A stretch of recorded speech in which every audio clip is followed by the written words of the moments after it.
Good evening, everyone. Thank you for joining.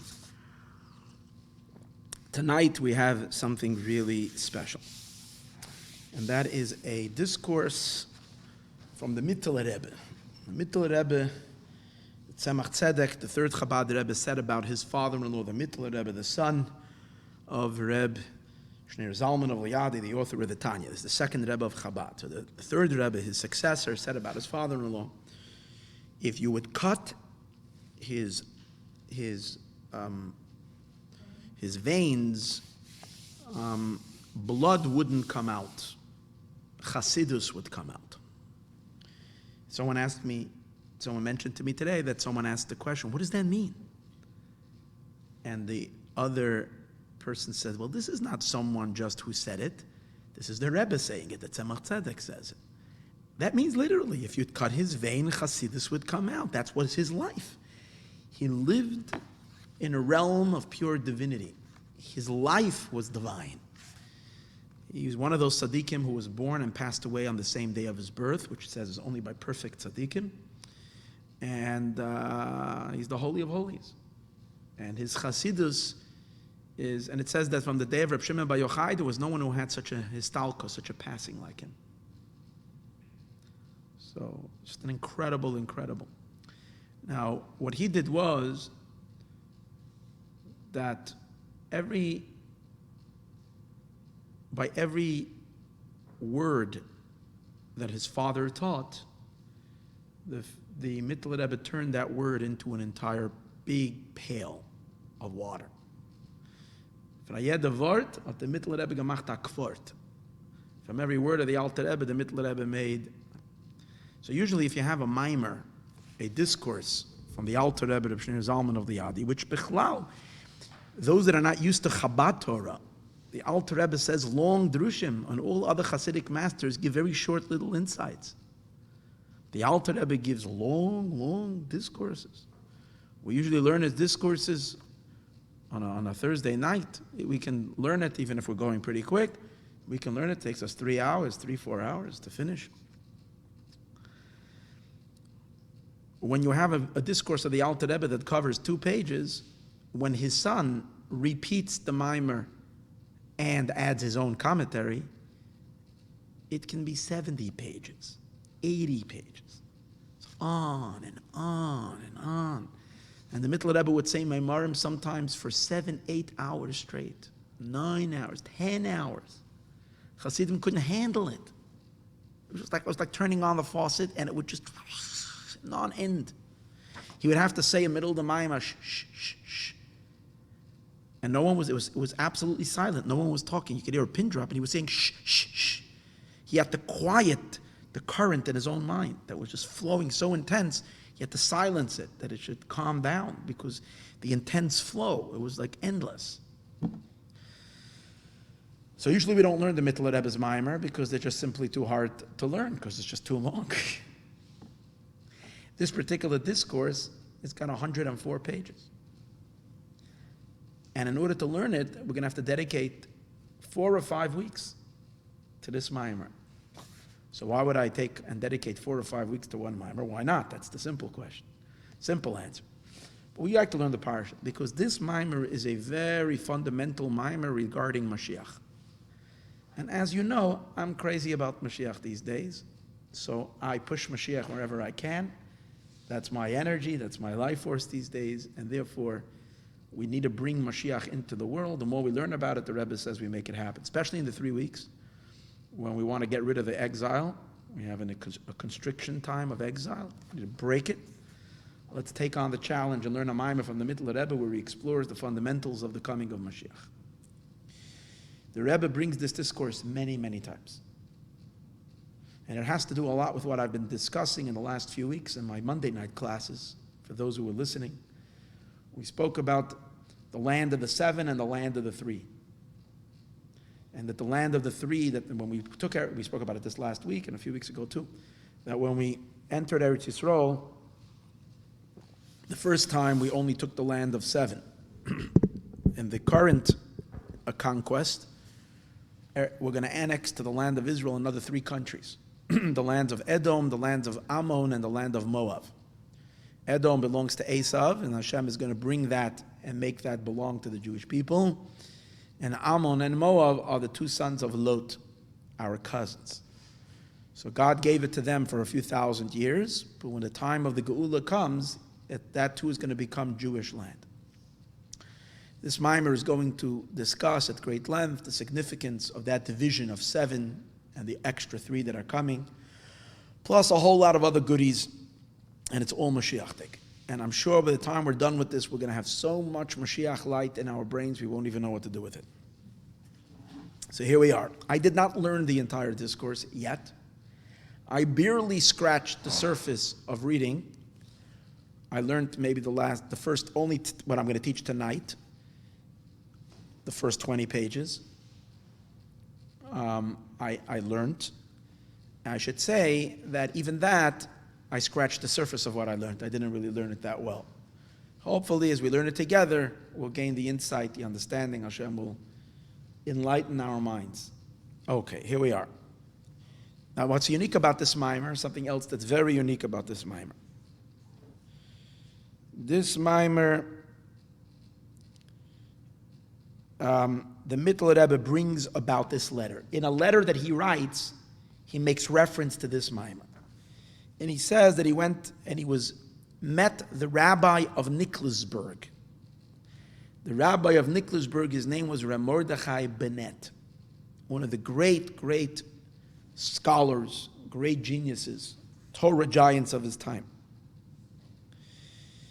He says, I discussed with him about what it says in Parshas Devarim, something that's discussed in the Maimer about the land of Eretz Yisroel, the land of where the giants lived.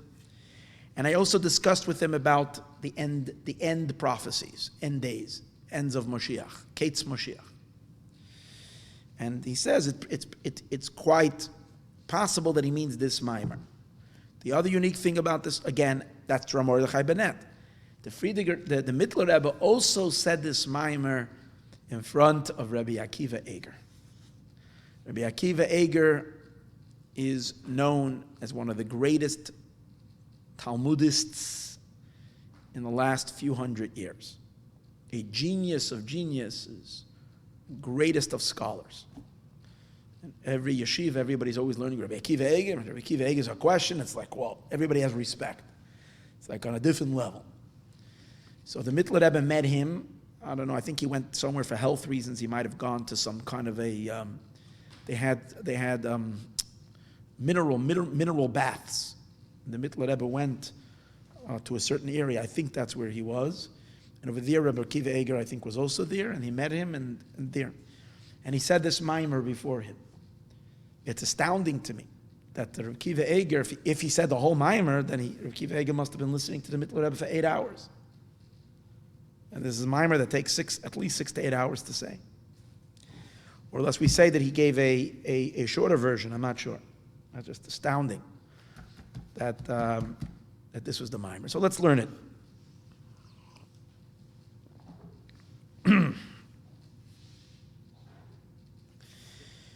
So this mimer, the Mittler Rebbe said it in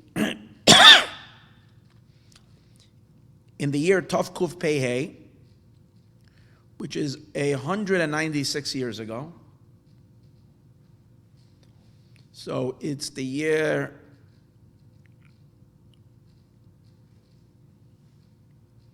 1885. No, 1815. That's what I'm saying. 15? No, 1820. Yeah. 1825. Tavkuf Pehei. 1825, yeah. And he said it in a place called Varem Bod. That's why I think it was mineral water, because Vada means warm and Bod means bath. So there must have been an area in Germany or something like that where they called Varem Bod. Maybe in Austria, I'm not exactly sure. And in this place, the Mittler Rebbe said this mimer. It seems to have been said on Shabbos Chazoin, which means the week before Tisha B'Av, because it opens up with one pasuk in Parshas Devarim, one verse in Parshas Devarim of not next week, in 2 weeks from now, the Parsha we read, which is always the week before Tisha B'Av. And it also continues with the verse of the Haftorah of Shabbos Chazon, which is the Haftorah of Chazon Yeshaya, where over there the last verse in that Haftorah is Tzion b'mishpat tipada, that Tzion is going to be redeemed with mishpat, with judgment, v'shaveh, and her captives are going to return b'tzedakah, with righteousness, with charity, with tzedakah. Okay. So he begins with these two psukim. Now, the pasuk that he starts with in Parshas Devarim is that Moshe Rabbeinu is reviewing with the Jewish people the entire Torah. And the beginning of Devarim we know is a chazara, it's a review on the entire Torah. And Moshe, in the beginning of Devarim, recounts to the Jewish people everything that happened with them in the last 40 years. And one of the things he relates is that we were told by God that we should not start up with the Moav nation, with the Moabites. We should leave them alone. That's what it says in the Parsha. Vayomer Hashem Elai, and Hashem said to Moshe, Al Tatzur es Moav, don't start up with Moav. Leave the Moabites alone. Okay. So he's going to come back to that discussion soon.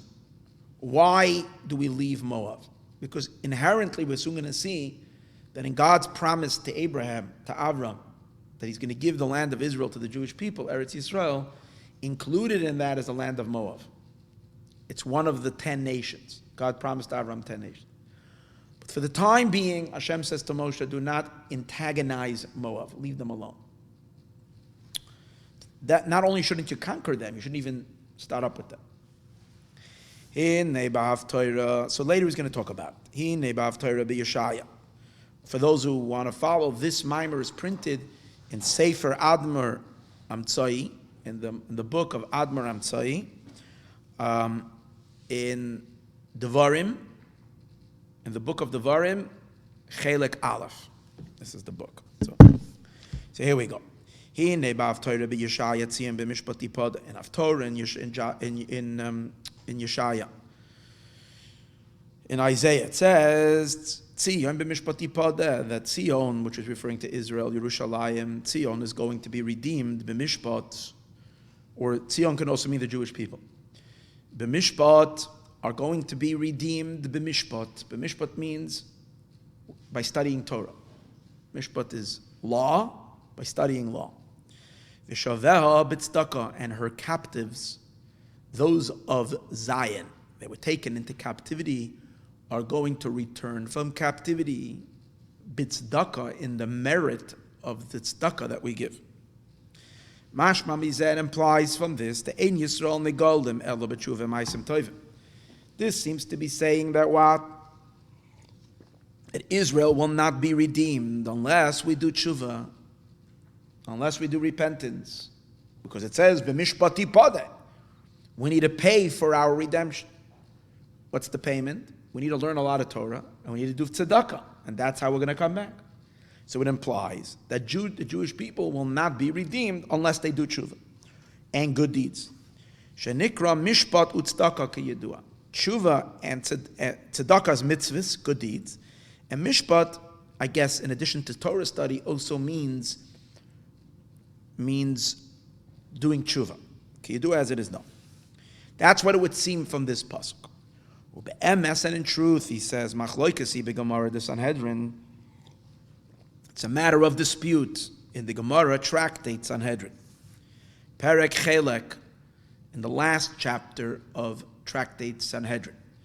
In the Perek that's called Chelek, where it discusses that all the Jewish people have a portion in Olam Haba. Chelek means a portion. Amar Rav. So there's a statement over there in the name of Rav.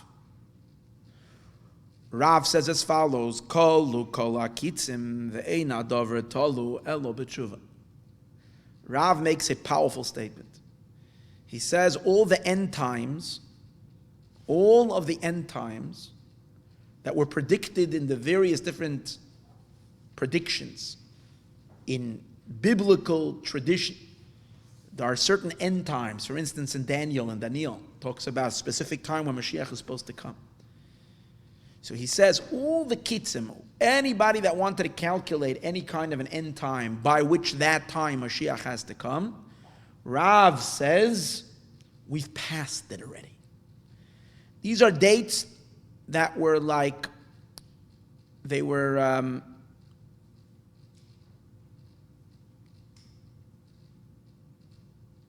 barriers that we needed to cross. Before these dates arrived, the meaning of a kates is that the geula, the redemption, cannot come. According to many opinions, that's what it means. That Mashiach could not come at an earlier time. Mashiach could not come at an earlier time. And that's why you have to pass the kates. And most people thought, we don't know when all the kates is. When is the kates? It's hidden. Rav says it's not. We passed all those kitzim. Now, Rav lived 2,000 years ago, or 1,800 years ago. He says, we're done already. Now, it's not up to a kates, because it's not even up to God anymore. It's up to tshuva. When we will repent, we will be redeemed. In other words, there's nothing holding back now other than the Jewish people doing tshuva. That's all that's needed. As soon as we decide to do tshuva, the redemption will come. So this is clearly stating that the geula is not going to happen, doesn't have to happen at a certain given time, because all the given times for the redemption have passed already. But there's some very important thing that's needed, and that is that we should repent. It's depending on tshuva and ma'asim tovim. Shmuel Omer, however, Shmuel argues with Rav. Rav and Shmuel, they always argue. So Shmuel says, no.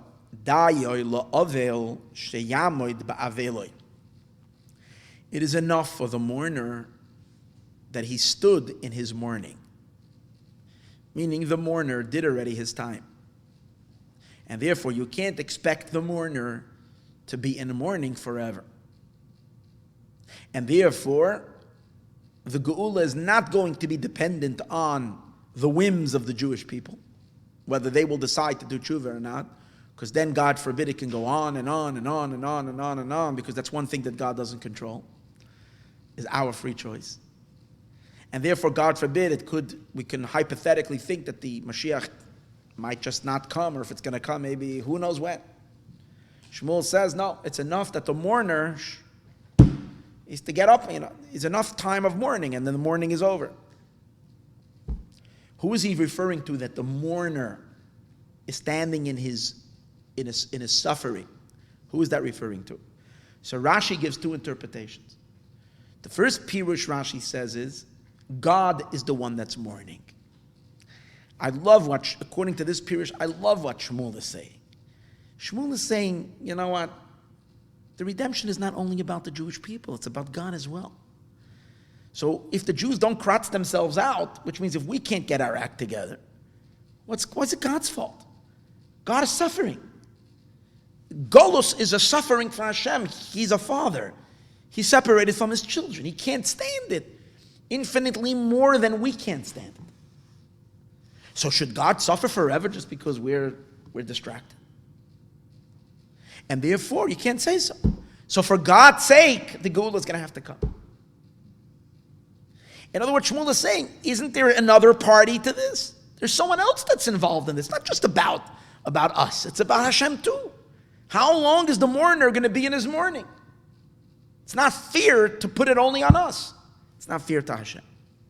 Second pirush of Rashi is that the mourner is referring to Israel, to the Jewish people. And according to that, the meaning is, it's not fear for the Jewish people who are mourning, meaning they suffered so much, that they're going to be in the state of mourning forever.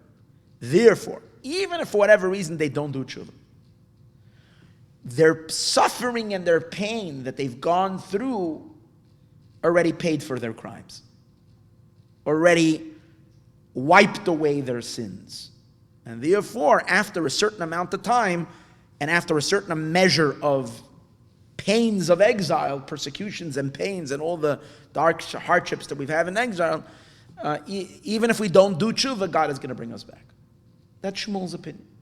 So we have over here a machlokis, an argument. Rav says it's dependent on tshuva.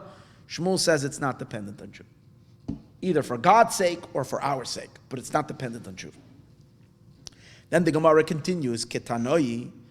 Now Rav and Shmuel, they were already the first generation of sages of the Talmud. The sages of the Gemara. The Gemara is a commentary on the Mishnah. The sages of the Mishnah are earlier generations rabbis, before the Gemara. Rav and Shmuel, they are just at the end of the Tanaic period, and they're kind of the first generation of the Amoraic period. So the Gemara is saying that this argument between Rav and Shmuel, which the Gemara considers them as Amoraim, which means sages of the Talmud, really we can trace their argument back to an argument amongst the sages of the Mishnah. And we find an earlier generation that is already arguing with this argument. Rebbe Eliezer says, Im Yisroel oisim tshuva. Now Rabbi Eliezer must have lived 200 years or so, not maybe 200, maybe 100 years or maybe 150 years before Rav and Shmuel. Rabbi Eliezer says that what? Im Yisroel oisim tshuva nigalim. If the Jewish people do tshuva, they are redeemed. V'im lav ein nigalim, and if they don't do tshuva, they're not redeemed. This is like Rav. The Gemara says, Rav, who said that it's dependent, all the end dates are gone, and now God is only waiting for us. There's nothing holding back anymore. We're ready for Mashiach.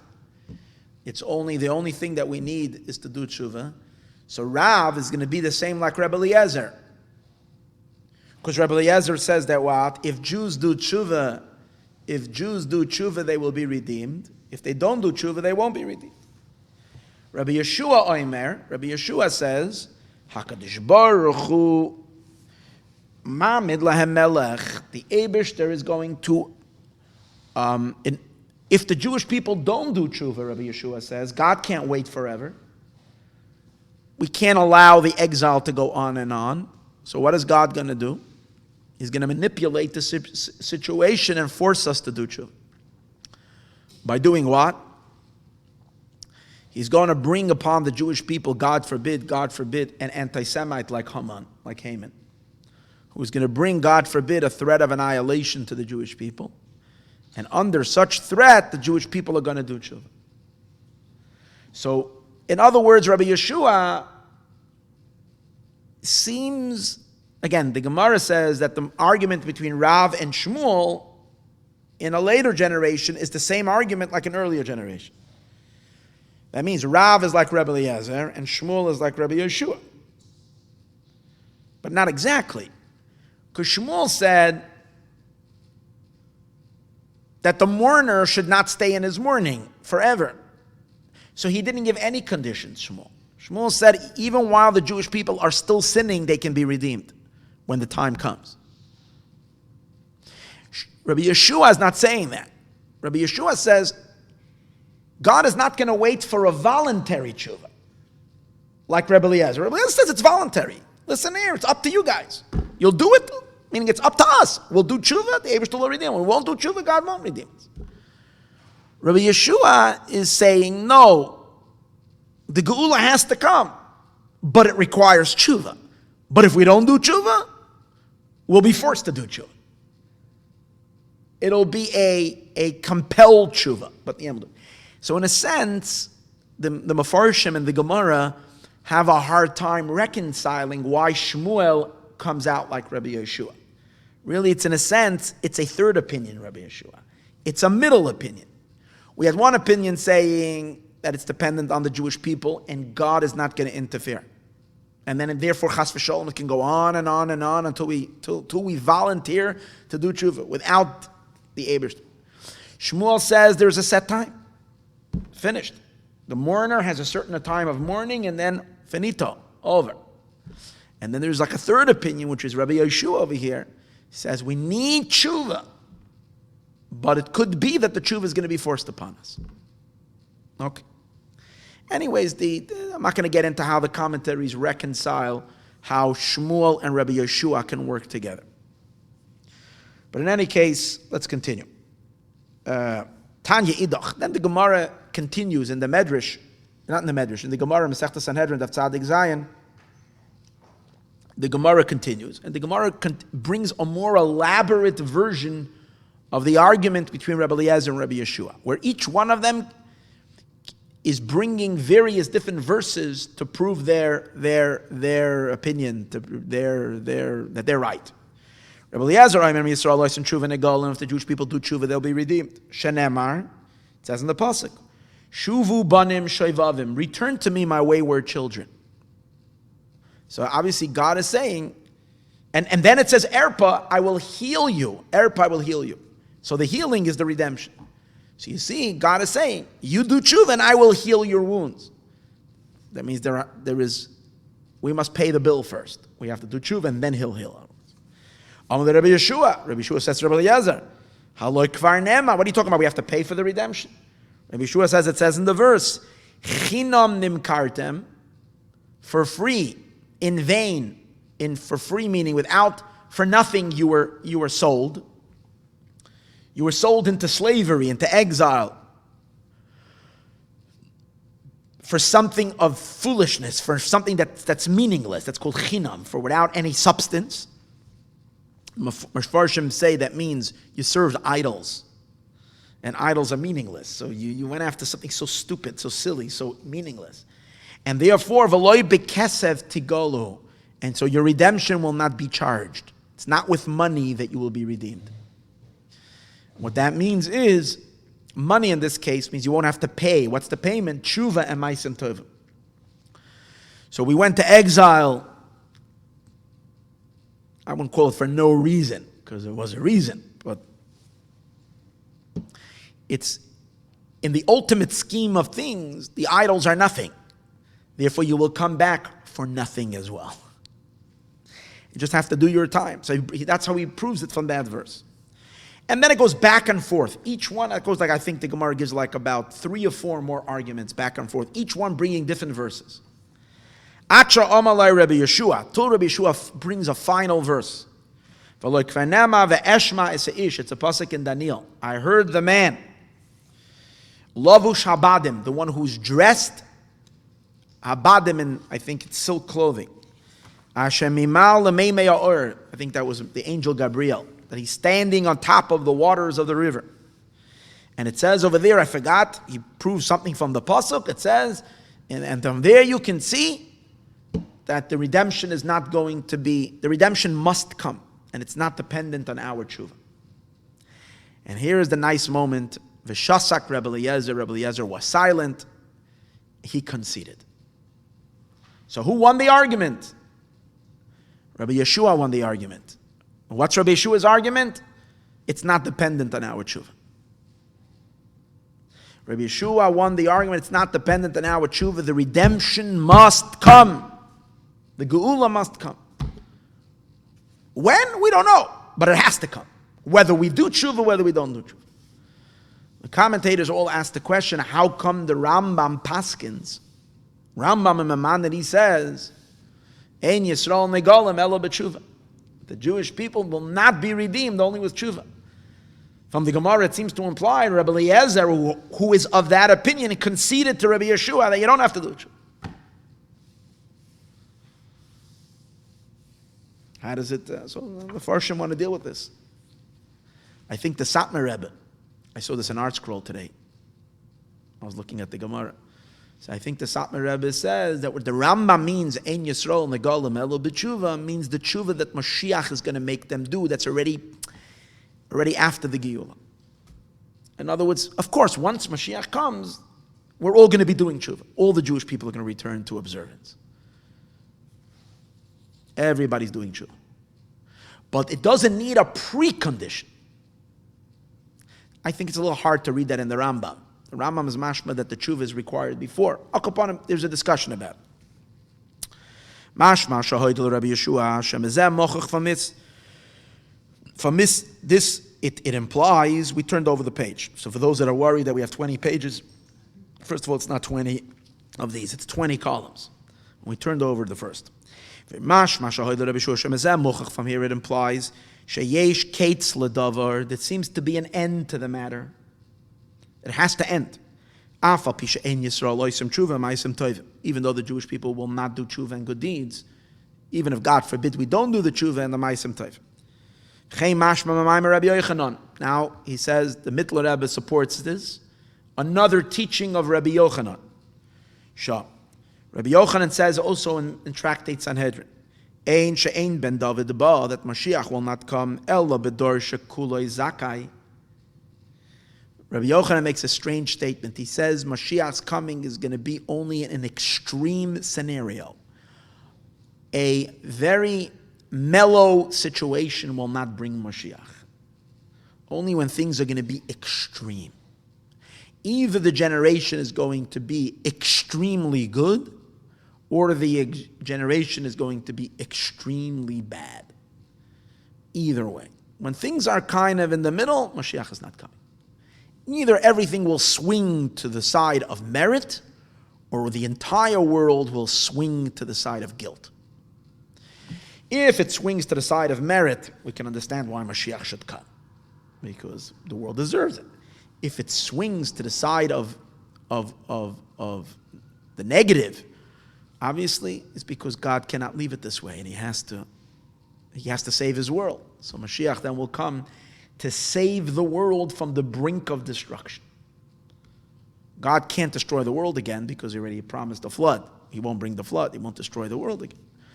So Mashiach will come, and He will bring to these sadly misguided people enlightenment and turn them around. What do you see from here?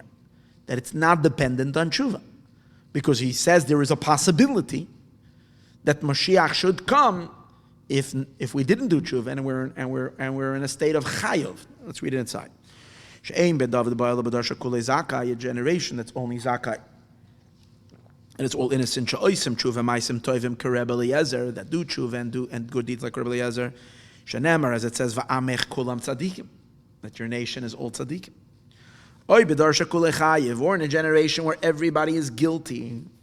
The Chsiv, it says in the pasuk, ve'yar ki ein ish.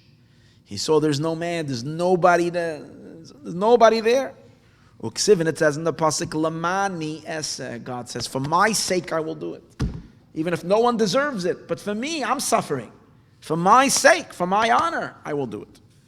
Kadas Rabbi Yeshua, which is the opinion of Rabbi Yeshua. Shekates Daniel, that the kates of Daniel, Yavai behechrach, is going to come by a must. Let it be as it shall be. Doesn't make a difference what the situation is. Once the kates comes, the time allotted that Mashiach has to come, Mashiach will come. Even if the generation is chas v'shalom, not merits, not in the side of merit. This also supports another statement in the Gemara. What Rabbi Yeshua ben Levi says, the Rami, Rabbi Yeshua ben Levi asked a question of a contradictory verse. It says in the pasuk be'ita. In one verse it says ksiv be'ita, that God is going to, that Mashiach will come be'ita in its time. That there is a set time for the geula, for the redemption. Uksiv, it says another pasuk, achi shena, I will hurry it up. I will rush it. So Rabbi Yeshua ben Levi, this is a different Rabbi Yeshua than we spoke about earlier. That was the plain Rabbi Yeshua, which is usually Rabbi Yeshua ben Hanania, and this is Rabbi Yeshua ben Levi. Rabbi Yeshua says, which one is it? And he answers. He says, if we don't deserve it, then it's going to have to wait until Be'ita, until a time set that God said that this time, this year will not pass before the Mashiach, this day will not pass without the Geula coming. Once we hit, it's like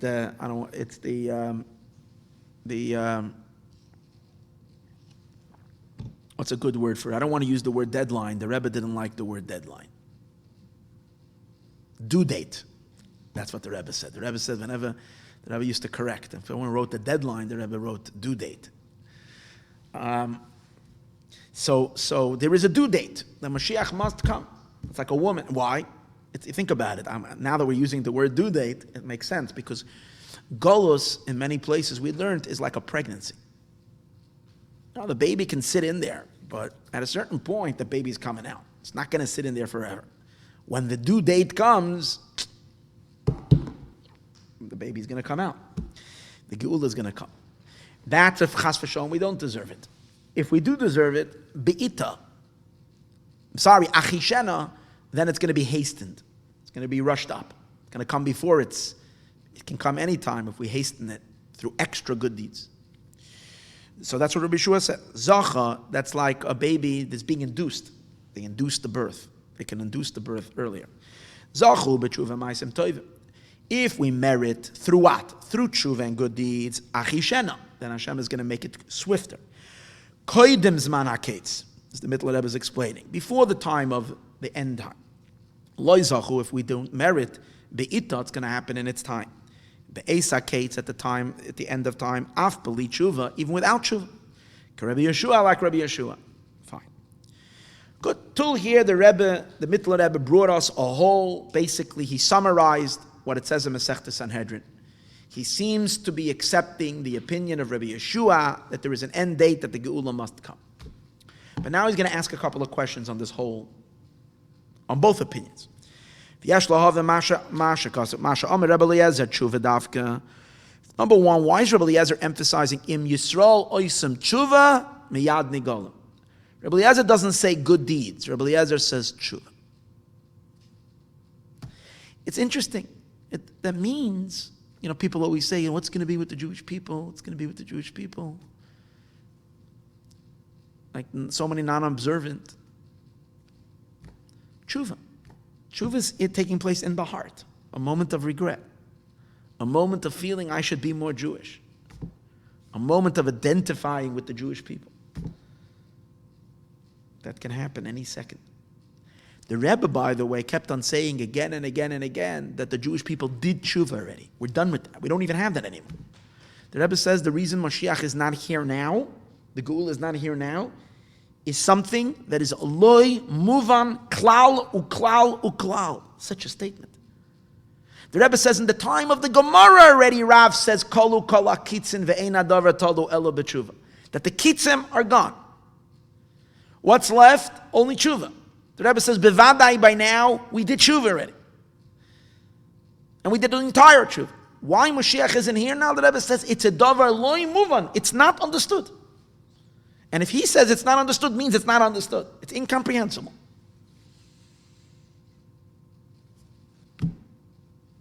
In any case, some people don't like to stay with a question.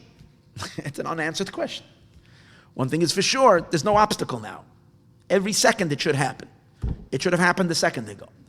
But in any case, Rebbe Eliezer says, what I'm saying is, the Mittler Rebbe is asking, how come Rebbe Eliezer is only mentioning tshuva and he's not mentioning ma'asem tovim, good deeds? Why doesn't he mention good deeds? If we're going to the pasuk we mentioned at the beginning, Tzion b'mishpat tipadeh v'shaveha b'tzedakah, so in that verse we have two things. Mishpat is tshuva, which he said earlier, ki yadua. I didn't explain why, but he says ki yadua, that mishpat is tshuva. Tzedakah is good deeds.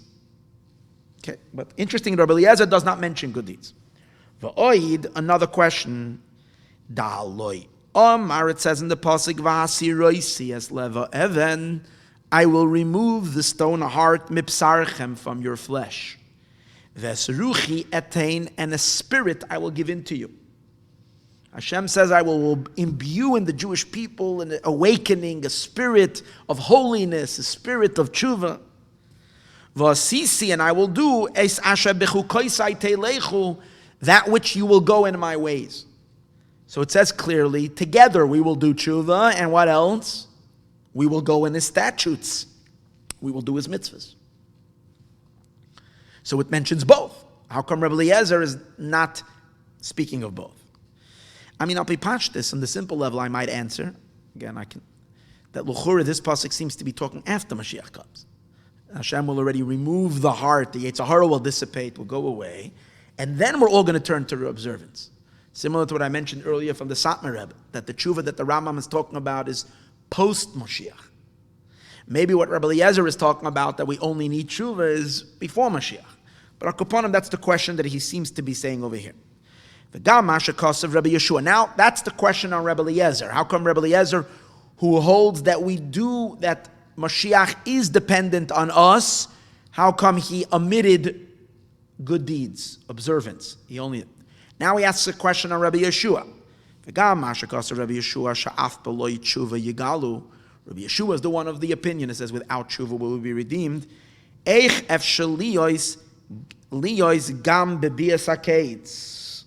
How can that be? How can that be? So it's a little hard to understand exactly what he's asking. No, I think he means, the word, how can that be that the Jewish people will be redeemed without tshuva? The Rebbe doesn't understand that. He says, Gam bebiyas haketz. Even let's say, Rabbi Yeshua says there is a time. It must be by a certain time. But he asks the question, Gam bebiyas haketz. Even if you already have, the time has come. Without tshuva? We don't understand it. Doesn't make any sense. And another thing, it says, it says a generation that's going to be, that Mashiach can even come in a generation. This is Rabbi Yochanan. Mashiach can come when the entire generation is guilty. Which is really strange. But how can that be? He says, the whole notion that everybody is guilty, it will never be something like this, that everybody will be guilty. Why? Because it says even the sinners of Israel are filled with mitzvahs like a pomegranate is filled with seeds. The sages say that even the sinners of Israel can't help themselves and they do so many mitzvahs. So you can't have a generation that's fully guilty. Everybody's doing mitzvahs. Even the worst are doing mitzvahs. And then the other hand, he says, Rabbi Yochanan says it has to be extreme. Either everybody innocent or everybody guilty.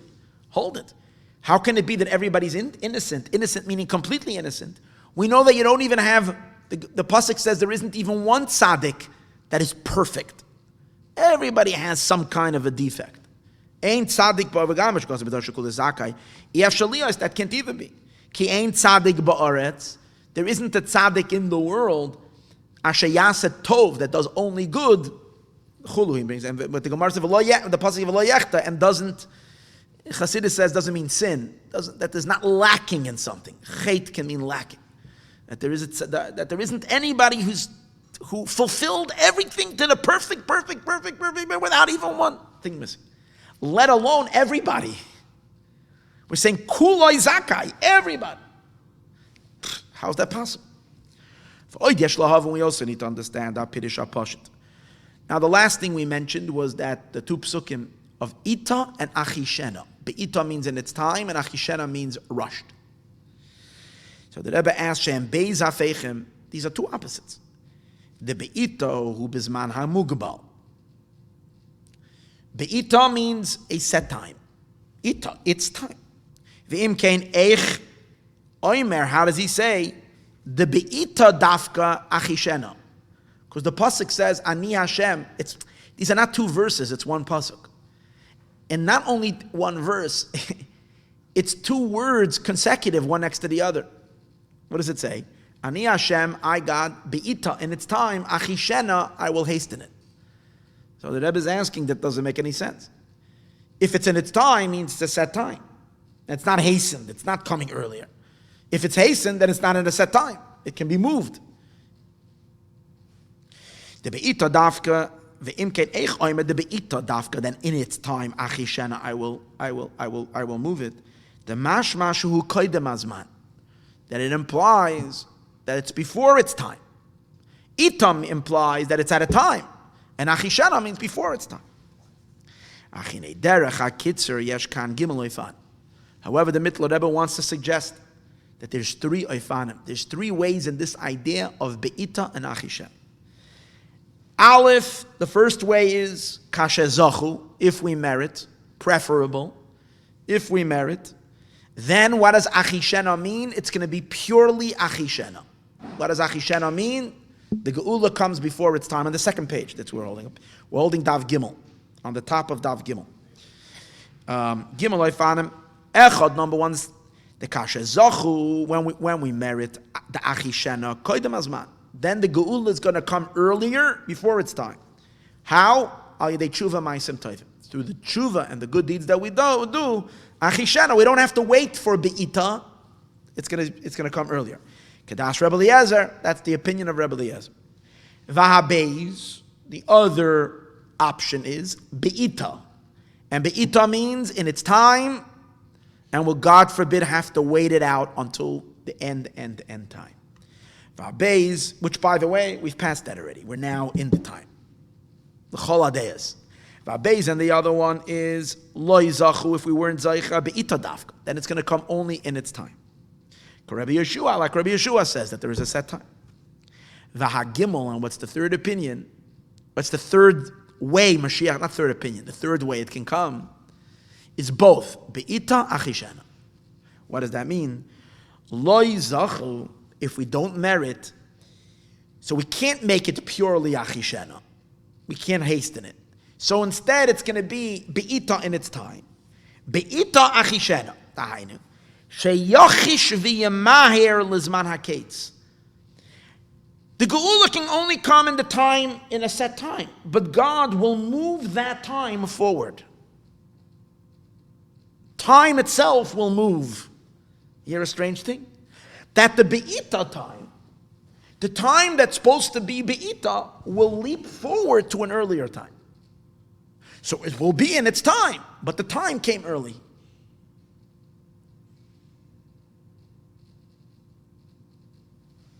We know that every moment and every hour and every day is a different file by God.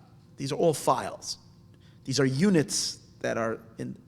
So sometimes if you have, today I was trying to grab a file on my computer, actually from this mimer, I was trying to print them without having the long way. I ended up spending an extra, trying to do the short way ended up costing me who knows how much time.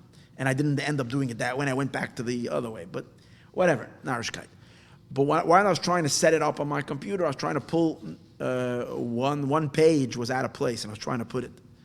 This idea of pulling a file and moving it up. So God technically can take the year 2070 and give it to us now. Right? He's controlling time. He's creating time. He can move time the way He wants it. So in that case, if I understand what He's saying, that's what He seems to be saying. The Mashiach Hashem will hasten the time of the Kates. Hanisker b'Daniel, that is mentioned in Daniel. Sheyavai koydem azman, that the Kates itself will come before the time. V'zeu be'ita dafka achishena. In its time, achishena, I will haste it. Kamoshi Yisbar, like will be explained. By the way, the Ropshetz Chaim explains, also deals with this be'ita achishena, and his explanation is there is a time called Be'ita, and according to the Ropshetz Chaim, in the time of the World War, right before the Second World War, we were already hitting the Be'ita time. He said definitely, we're in that time. But he said that within the Be'ita time itself, Be'ita is not a day. He says Be'ita is an era. And within that era, we can push things up and through Tshuva Ma'asim Tovim, and we will avoid a lot of catastrophe and a lot of suffering. Or chas v'sholem, if we allow it to prolong, it's like a woman in labor. If we have to, God forbid, suffer it out, if we don't do tshuva, so then within the time it will come, but then it can be pushed to the end of that, era. So that's the idea. There is a ita, and within the ita, there is achishena. We can move the bar this way or that way. That's the Ropshetz Chaim's explanation. A little similar to what the Mittler Rebbe is saying over here. V'gam, and interesting, and this be'ita achishena, which means that it has to wait for the time, but Hashem can move that time up earlier. He says there's three things that can cause that to happen.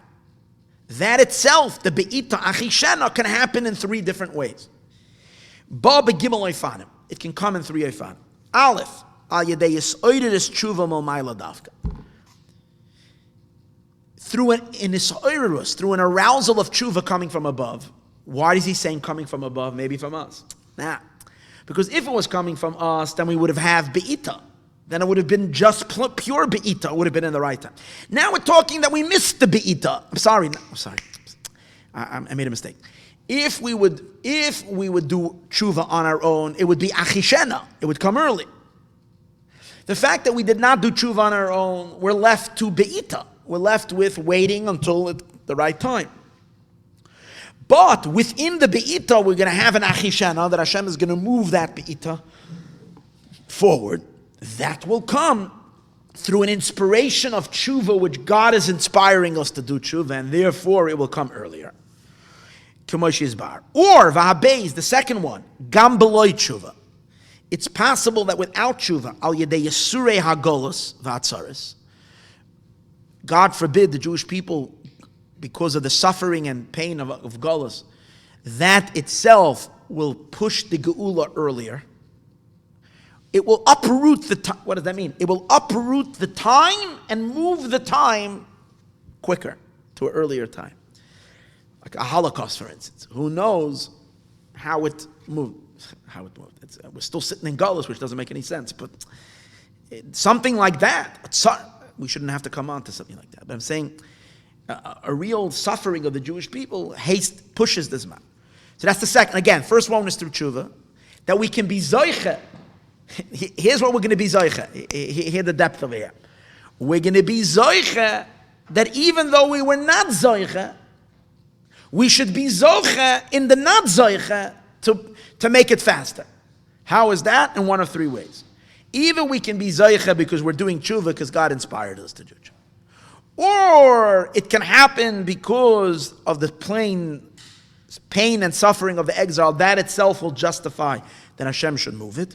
Or v'agimel, and the last one, lamani esa, I will do it for my sake. It's not because we did tshuva. It's not because we suffered. God is doing it for His own sake. Okay. So lahavin calls that to understand all of this. It's pretty important stuff, this discussion on this. Lahavin calls that to understand all this. Yesh lahagdim agdama echad. First, let's preface a whole new subject, a whole introduction. Lahavin shayrish hamachloikes to Rebbe Lezer Rebbe Yeshua Hanal, in order to understand the root, the spiritual root of this argument between Rebbe Lezer and Rebbe Yeshua. B'derech klal, in general, v'achakach yuvin gimel chalukim. After we understand the general difference between Rebbe Lezer and Rebbe Yeshua, the root of it, the spiritual root of their argument, then we're going to be able to understand the three ways of this be'ita achishena hanal. That the be'ita achishena, that it's in the right time, but achishena, which means that the right time moves. So to understand all of this, Tehine Yedua. Now he's going to make an introduction. Tehine Yedua HaKushi, it is known the question, Al Inyan Yerusha Deretz Yisroel. It is known the question regarding the inheritance of the land of Israel. V'zayin u'Moshe nasan la'Avram. And the 7, we're holding in the bottom of page Gimel. V'zayin u'Moshe nasan la'Avram. And the Eibishter gave Avram Avinu seven nations, Shem HaKnani v'Hachiti. The Eibishter gave Avram Avinu the 7 nations, which are the Knanim, the Chitim, and so on. So the question is, Da'aloi bebriz bein absarim. We know that in the covenant amongst the pieces, when Avram had that vision, where God told him to split the animals, Parshas Lech Lecha and Parshas Lech Lecha Amar, it says over there, Lezar'acha etein ha'aretz, to your descendants I will give the land. Minahar Mitzrayim, from the river of Egypt, which is the Nile River, Ad Nahar Peros, until the Euphrates River. And then God enumerates who is living in those countries, in that space. Esakeni, I will give you the Keni. Vesaknizi, and I'll give you the Knizi. Vesakadmoni, and I'll give you the Kadmoni. And then he continues with 7 other nations that are mentioned. Shemoy Nesham Yud Umois. The Eibishter counts over there 10 nations. Ubemakam ve'esachivi. Now the one that's not mentioned over there are the Chivites. But in place of the Chivim, it mentions someone else. Omar Sham ve'es haRefaim. It mentions the Refaim. Now the Rephaim are known to be the giants. It says about Og Melech HaBashan that he is the only survivor from the Rephaim. Rephaim are the giants. So that's the Chivites.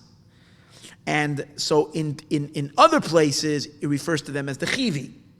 And over here, it refers to them as the Rephaim. Okay.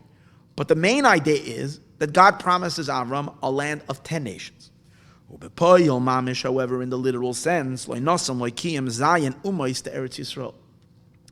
Eibishter only gave to the Jewish people the 7 nations of the land of Israel. So God seems chas v'sholom that he didn't keep his promise fully. Now this promise that the Eibishter promised Avram Avinu, this promise was reiterated and reestablished.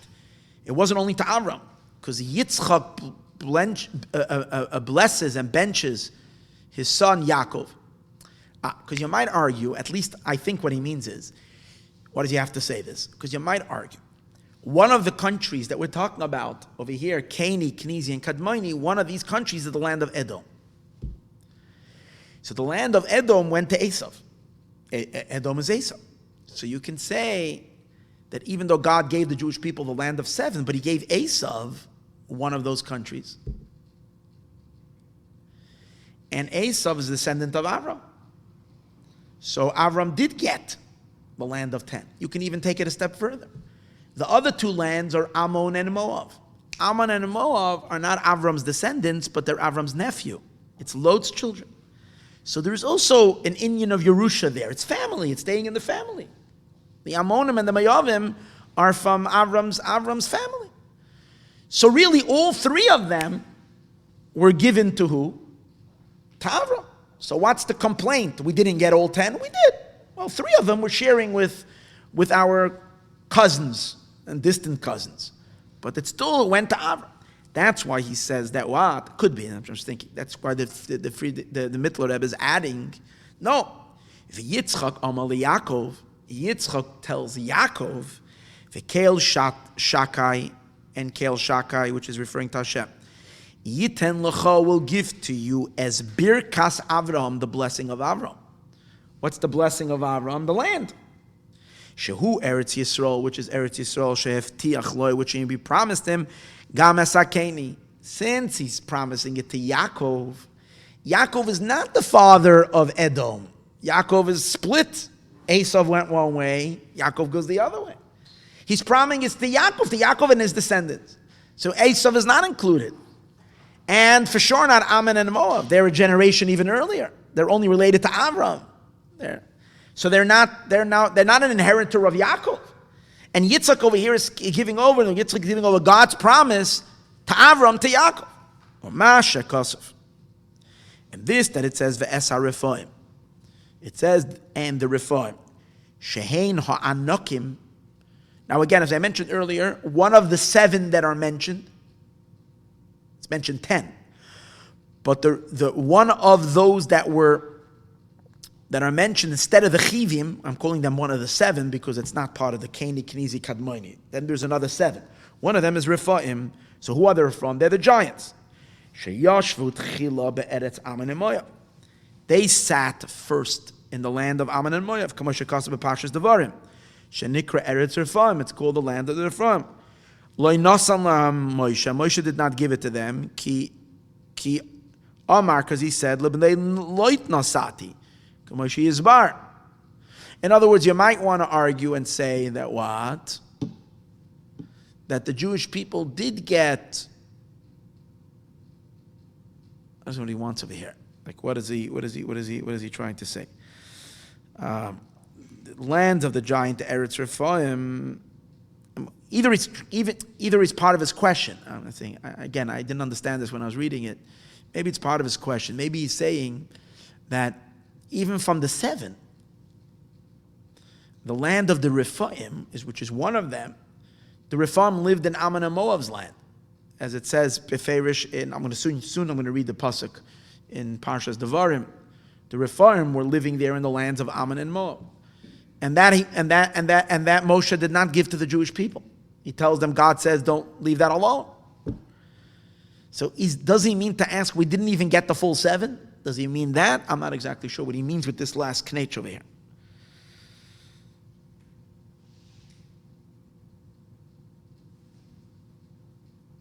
The answer to this question.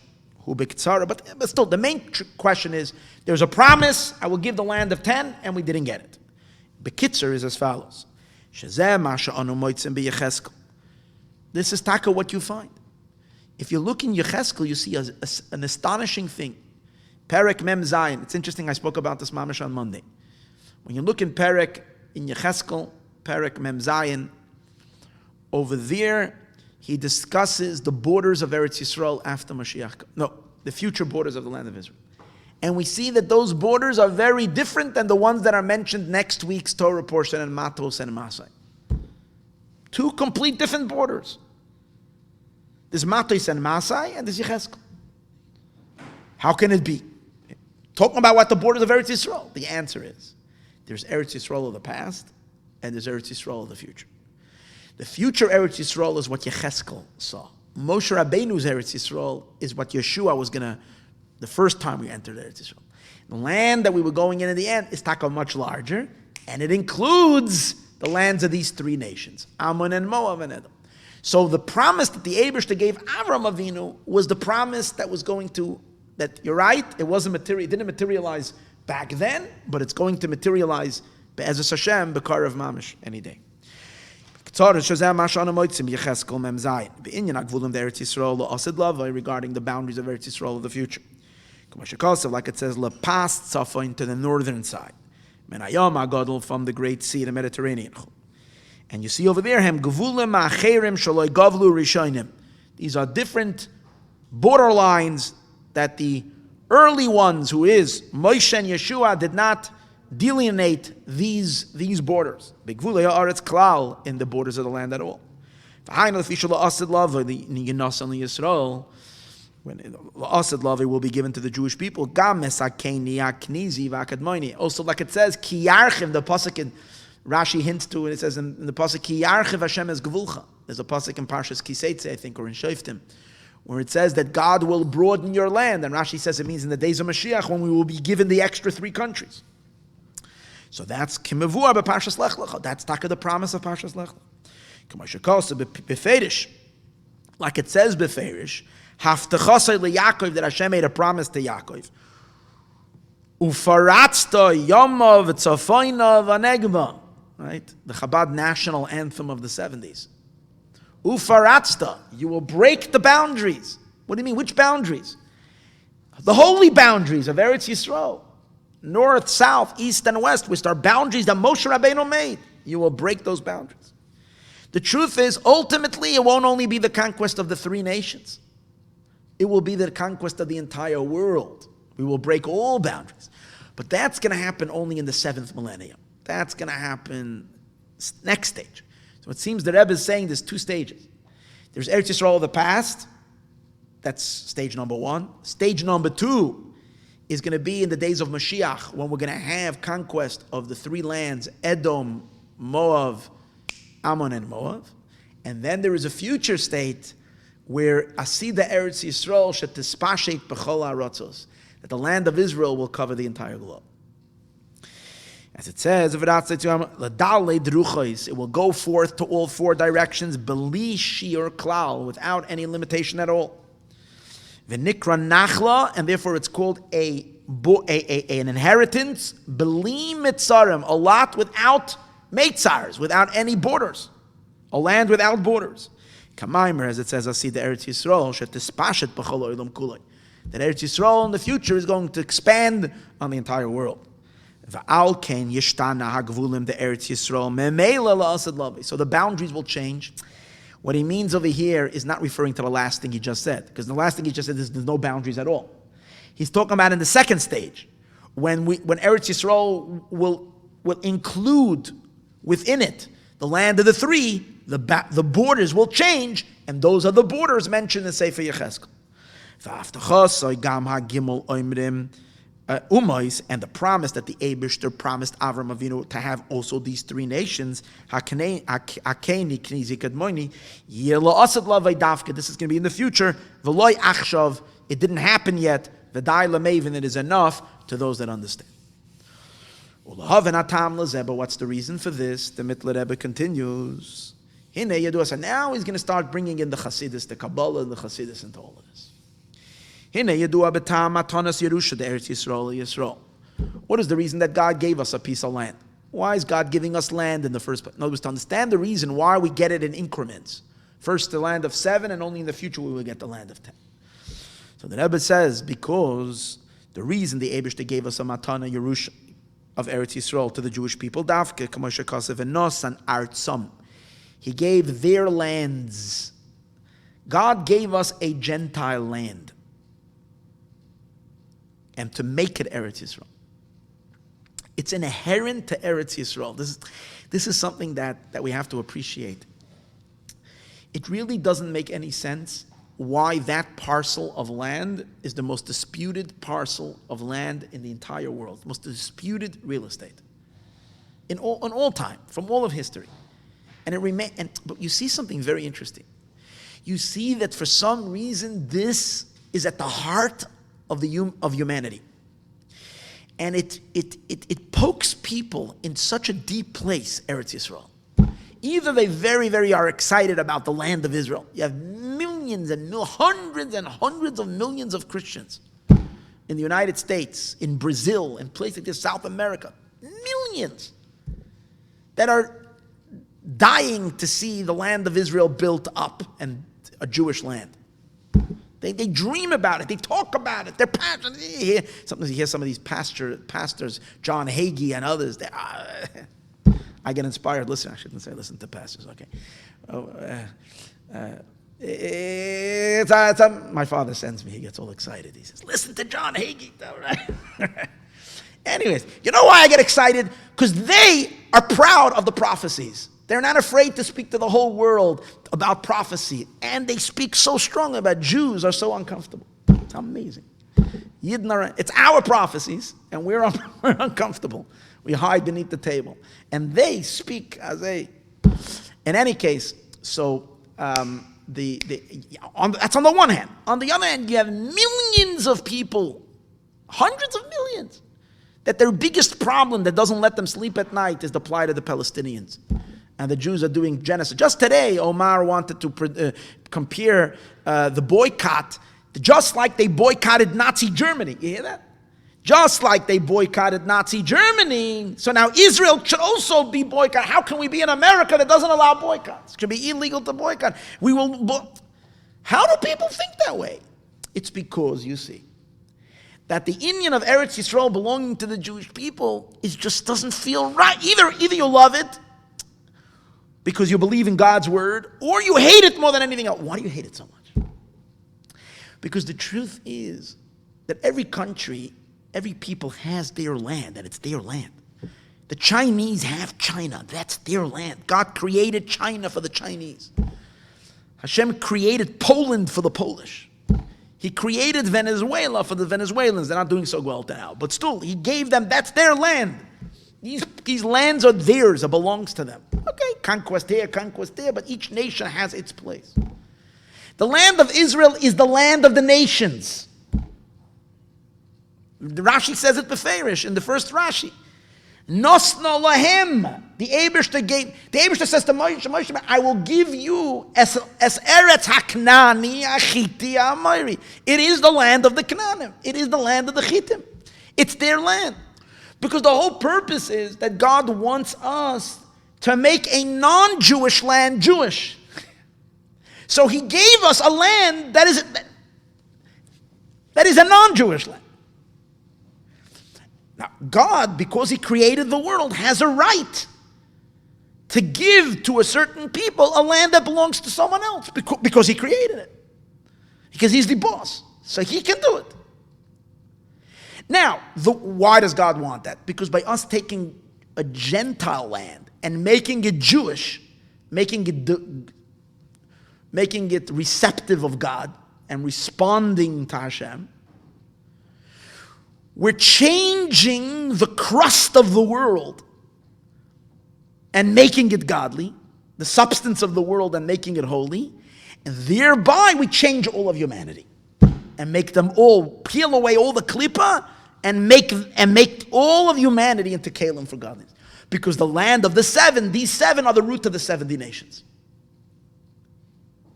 So therefore, either you're excited about it or you hate this, because this is that land, that Jews living there and Jews having that land, that is making that land Jewish, is poking every single person in the kishka. There's no other explanation for it other than the spiritual explanation. And they can't make peace with it. It bothers them. But it's true that they feel that it's stolen land. It's legally stolen. The legality to steal it, to take it, is God giving it to us. So it's not stealing, because once you have permission of God, then this is it's yours. Now, this doesn't mean, I don't want anybody to quote me wrong, that I'm just now saying that this land was ever Palestinian land. It was never their land, that's Baba Mises. But the idea that this land is a land of the Gentiles and not of the Jews, and the Jews are, this is contentious. That's the idea. As he says. That's the pasuk says. V'nosan artzam. The Eibishter gave their land l'nachla, nachla liYisroel amay. 2 times. L'nachla, nachla liYisroel amay. An inheritance to the Jewish people. What's the reason? Eretz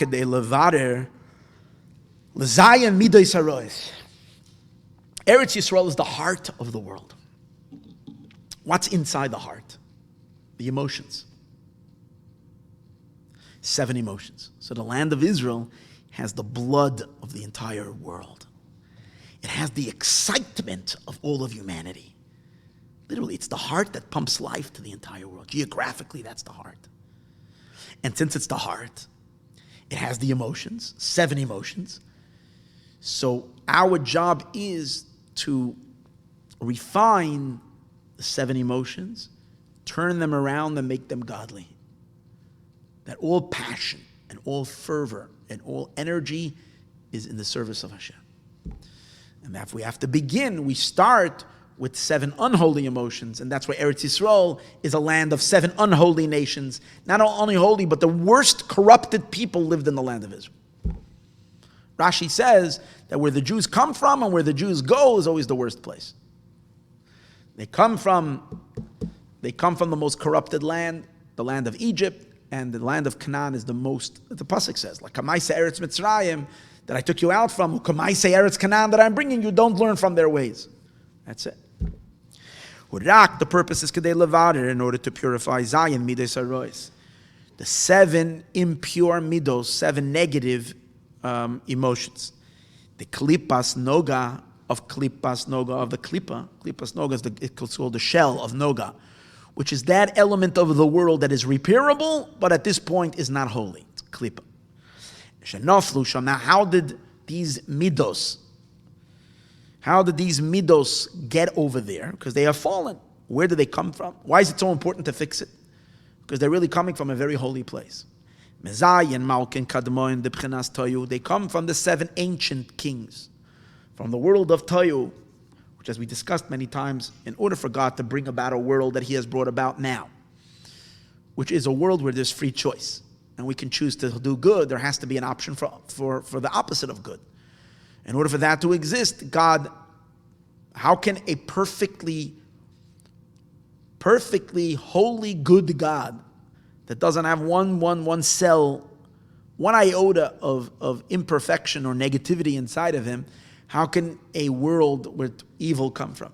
How can it come from him?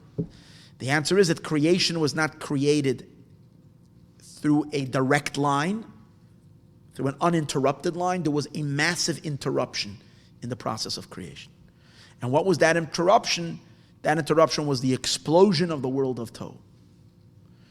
And that explosion of the world of Tohu, which is a divine realm, a very intense realm of godliness, a very high level of creation, the very primordial state of creation, filled with intense revelation of God, but because it couldn't handle the intense revelation of Hashem, it collapsed.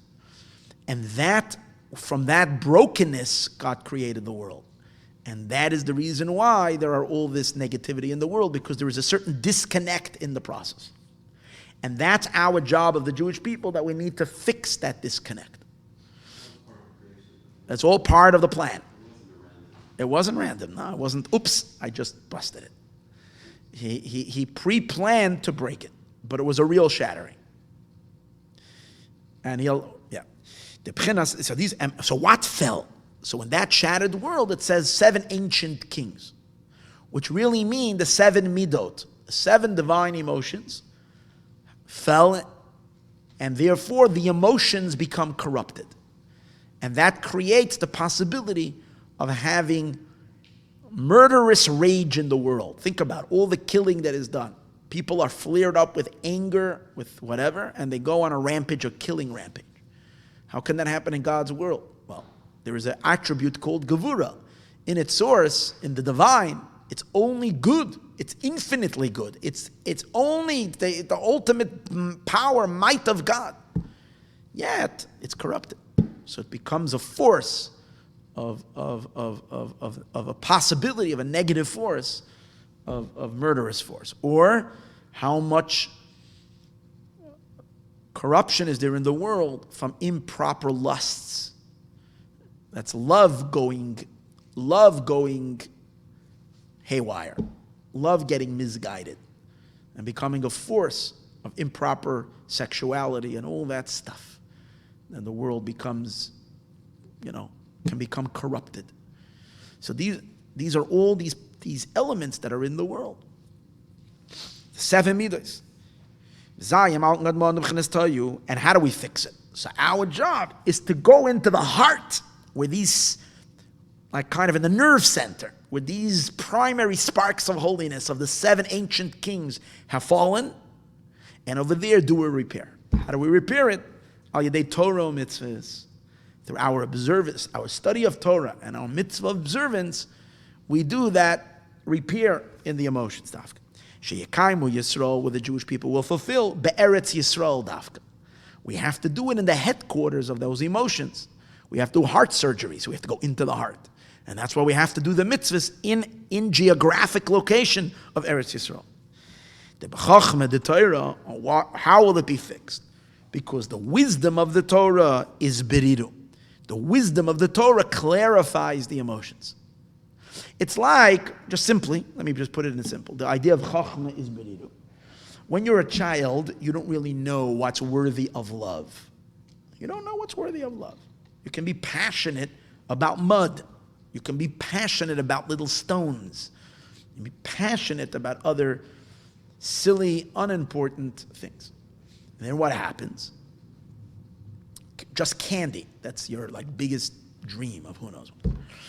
And then, as you grow older, your intelligence starts to grow and illuminate the emotions.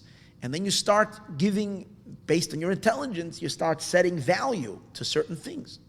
Things that you thought were so important become less important. And after a while, your emotions divest from these things, disengage. You don't have an appetite for it anymore. People are so addicted to certain things. You can be addicted to smoking. You can be addicted to pot. You can be addicted to all kinds of stuff. And if you can pull yourself out of it through the revelation of intellect and reason, and obviously once it's a deep addiction, it's hard. But you see, all children grow up, and they even just on a simple level, their sense of pursuit of food is not to just a candy, to simple olive. They want more sophisticated food, gourmet foods. So they have an ability to discern. Obviously, that's not much of a beer, but it is a certain beer. What's called a good time. Yeah, you appreciate now. You appreciate classical music. You go to a concert, you're going to sit there, you're going to have all your senses be caught up in this exquisite sounds, as opposed to the silly sounds you enjoyed when you were just a little kid. Of Old MacDonald had a farm, right? And these would give you a sensation. So you see the emotions are being guided and directed. Ultimately, we have to guide all our emotions to the ultimate one who's important, and that is God. The Eibishter is important. What is Chassidus all about? Chassidus doesn't want you to deprive you from anything. Chassidus just wants to elevate you to a higher place, and you realize that the only thing worth putting effort in is Eibishter, is God. And you become obsessed with God all day long. Torah, mitzvahs, Yiddishkeit, that's all. Because you know so much about God, and that's all. Everything starts becoming insignificant, important. That's it. That means the bitter of the emotion. It's not worth getting upset about anything. That's the gevura. Other than what upsets God. That's where your gevura is holy gevura. So on and so forth. It's not worth to pride yourself with anything other than priding yourself with the tzaddik, priding yourself with the miracle, priding yourself with look how beautiful it is that Yidden are learning Torah, doing mitzvahs. That's the pride, teferes.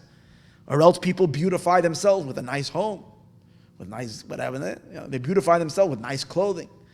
Okay, fine. That's when you redeem your emotion of teferes, then you beautify yourself with things that are godly. As we do, you see, we can do that within ourselves. We have to do that on a global scale to all of humanity. How do we do that? In Eretz Yisrael, that's the headquarters of the 7 emotions. So Torah, which is wisdom, chachma, divine wisdom, will guide. And that's what Torah really does. Think about it. Torah says, this is kosher, worth having a relationship with. This is non-kosher, reject it, push it out of it. Pull yourself out of that. The bechachma, the Torah is biridu. What's the birur? Reish peiches nitzutzin. The 288 sparks, shanaflu sham. The number of sparks that have fallen, according to the mystics, Kabbalists, are 288. Mirachefes, reish peiches meis. 288 root sparks, and then each spark gets splintered into billions of sparks.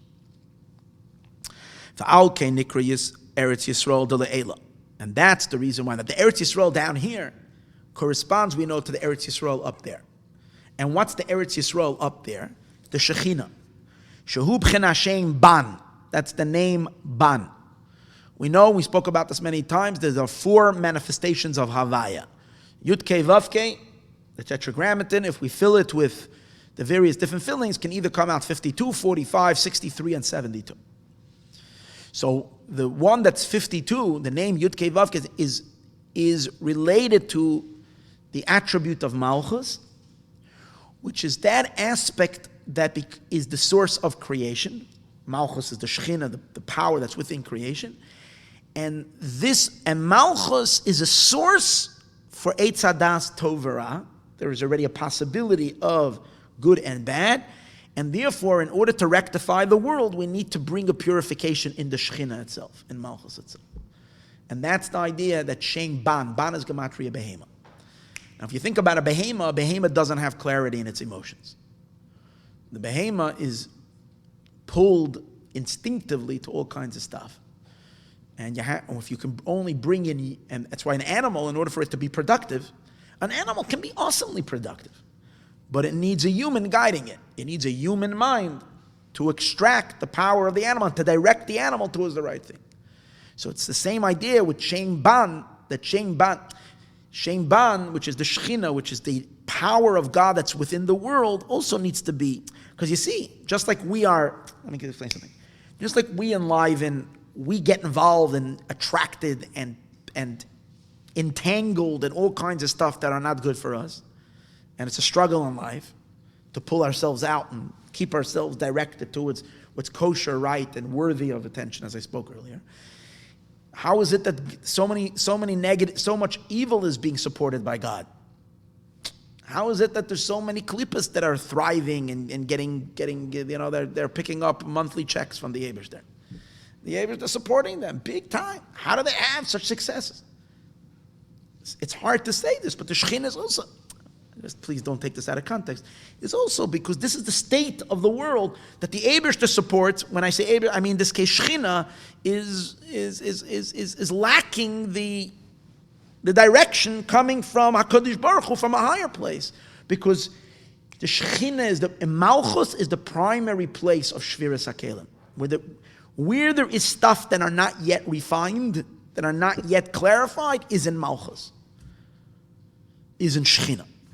And that's why it's called Ban Behema. And we have to bring light into the Shechina to educate her and to elevate her. And once she's elevated, there's no more Yanikas Achitzainim. She doesn't give any more Chayos, life, to all these Farshvarts Yard. It doesn't give any more Chayos to all these places. No reason for it. Pulls back. So this is seen in Eretz Yisrael. Eretz Yisrael down here is the earthy land that's right beneath the Shechina up there. And just like we do the repair down here in Eretz Yisrael, we cause HaKadosh Baruch Hu, which is corresponding to us, because we're Adam. Jews have a neshama, and therefore they're called Adam. And Adam, we'll see in a moment, goes into Behema, into the land. The land is the idea of Behema, to rectify it and guide it. So just like we do that, the Adam Ha'elyon, the supernal man, shines his light of clarity, his moichin, into Malchus and clarifies in Malchus. That idea is the idea that Ma, and please hear, appreciate this, understand this, Ma is mevarer ban. What does that mean? Ma is mevarer ban. Ban is the place that needs birur. That's the world of Malchus, the world of Shviras HaKelim. That's the world that needs to be elevated. And what elevates? We said before, Torah and the Jewish people. Because both Torah and the Jewish people are called Adam. The Jewish people are called Adam, as Chazal say, Atem Keruyim Adam, you are called Adam. And the Torah is called Adam. Zos HaTorah Adam Kiyamos Adam. Torah is called Adam. That's why both we have 613 limbs and arteries, and the Torah has 613 commandments, the shape of a human. Animal doesn't have that amount of limbs. Human has that amount of limbs. And the Adam has to be mevarer, has to purify the behemoth. Adam is Gematria Ma, 45. And what's Ma? Ma is another Gematria of Yud Kei Vav Kei. It's the Yud Kei Vav Kei that equals 45. It's the Milui of Alphin. And that's the level of the Ze'er Anpin. So let me just explain that again. There is Chachma Bina, called father and mother, Abba and Ima. And then there is Ze'er Anpin, the small face, which is called the masculine side, HaKadosh Baruch Hu. And then there is Shechina Malchus. So Adam, with the power of the moichin of Abba and Ima, father and mother, channeled through Adam, through HaKadosh Baruch Hu, goes down into Shechina to do the rectification in that part, Shem Ban. So physically, how does that manifest in this world? The Jewish people receive the Torah. Now you have the marriage of Jew and Torah. You have the powers of Shem Ma, the powers of Adam fully established down here in the world. Through the leader who keeps on saying about himself, him and his brother Aaron, V'anachnu Ma, we are what? What's the difference between Ma and Ban? Ban is lacking bittul. That's the whole idea of the problem with the world is that it's not recognizing God. It has kind of its own identity. It has its own agenda. It has its own thing. Ma means a consciousness that recognizes Hashem. Our job, Ma means who am I? I am what? I'm nullified. I'm aware of an infinite power, of an infinite being. I'm serving. I'm a channel for God. That's all I am. So Ma has to bring its Ma'ishkeit, its bittul into Ban. And that's the Jew and the Torah going into Eretz Yisrael, fixing Eretz Yisrael. And when we fix Eretz Yisrael, we're really fixing humanity. We're fixing all of the world. And when we're done that repair, Eretz Yisrael will then eventually spread over the entire world. Because the entire world is going to be in the level of Ma. Ban elevated to Ma. That's the idea. So, the Chachma, the Torah is beridu reish pechas and tzutz shenaf l'sham. V'al kein nikra Eretz Yisrael del eila shu b'china Shem Ban. Shem nizbarer al yedei Shem Ma. The name Ban gets nizbarer, gets fixed through the name Ma, the tikkun. Ma is already the rectified realm. The rectified realm has to fix the tohu, the sparks of tohu, the broken part pieces. Kiyadua. V'al kein, and therefore roiv ha-mitzvah is tluya is be'eretz Yisrael. And that's the reason why most of the mitzvahs are dependent on Eretz Yisrael Dafka. K'may kol seder zra'im.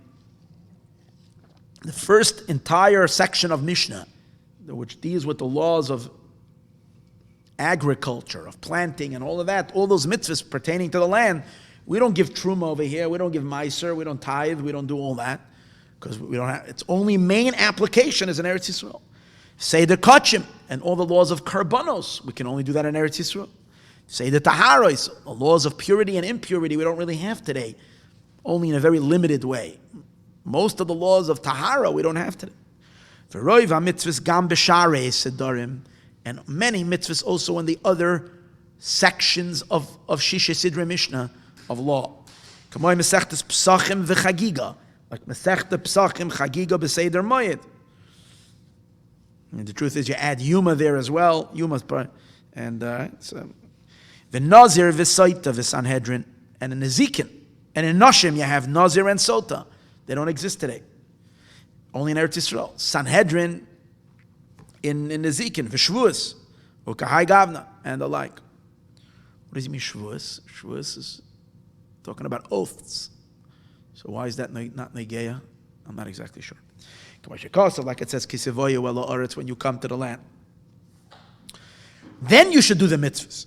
Lefisha nikra eretz hachayim d'li'elu, because it's called the land of life of above. She'einei Hashem ba, the eyes of God are in it. Eretz chayfetz, the desirable land. For who sha'amar ba'olam haba, and that's why it says in olam haba, la'olam yirshu aretz. The main thing is you will inherit the land, which means once you purify the land, you will have the land. We're soon going to see once earth is elevated, it rises and it rises infinitely beyond the heavens. It's higher than the heavens. Earth, target object is earth. Objective is to elevate earth. And then it will eventually, and in earth itself, it's Eretz Yisrael, which will later expand on the whole world. And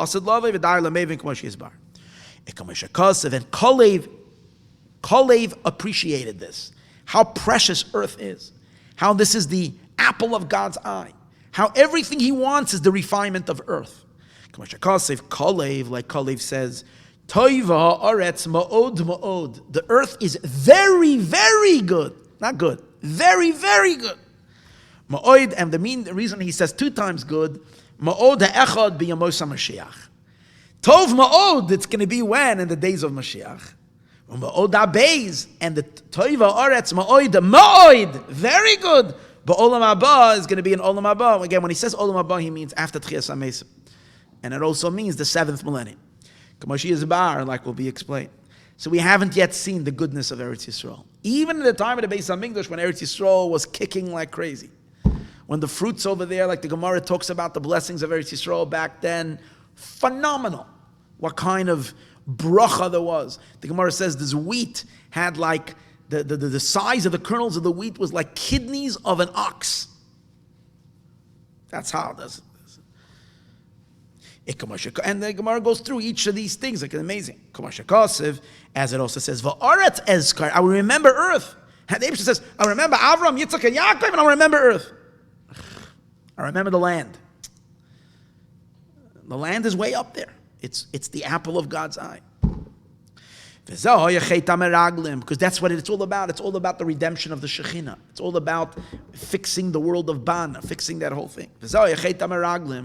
And this is what the Meraglim sinned. They rejected the desirable land. And it wasn't that they didn't like the land itself. What's bad about that land?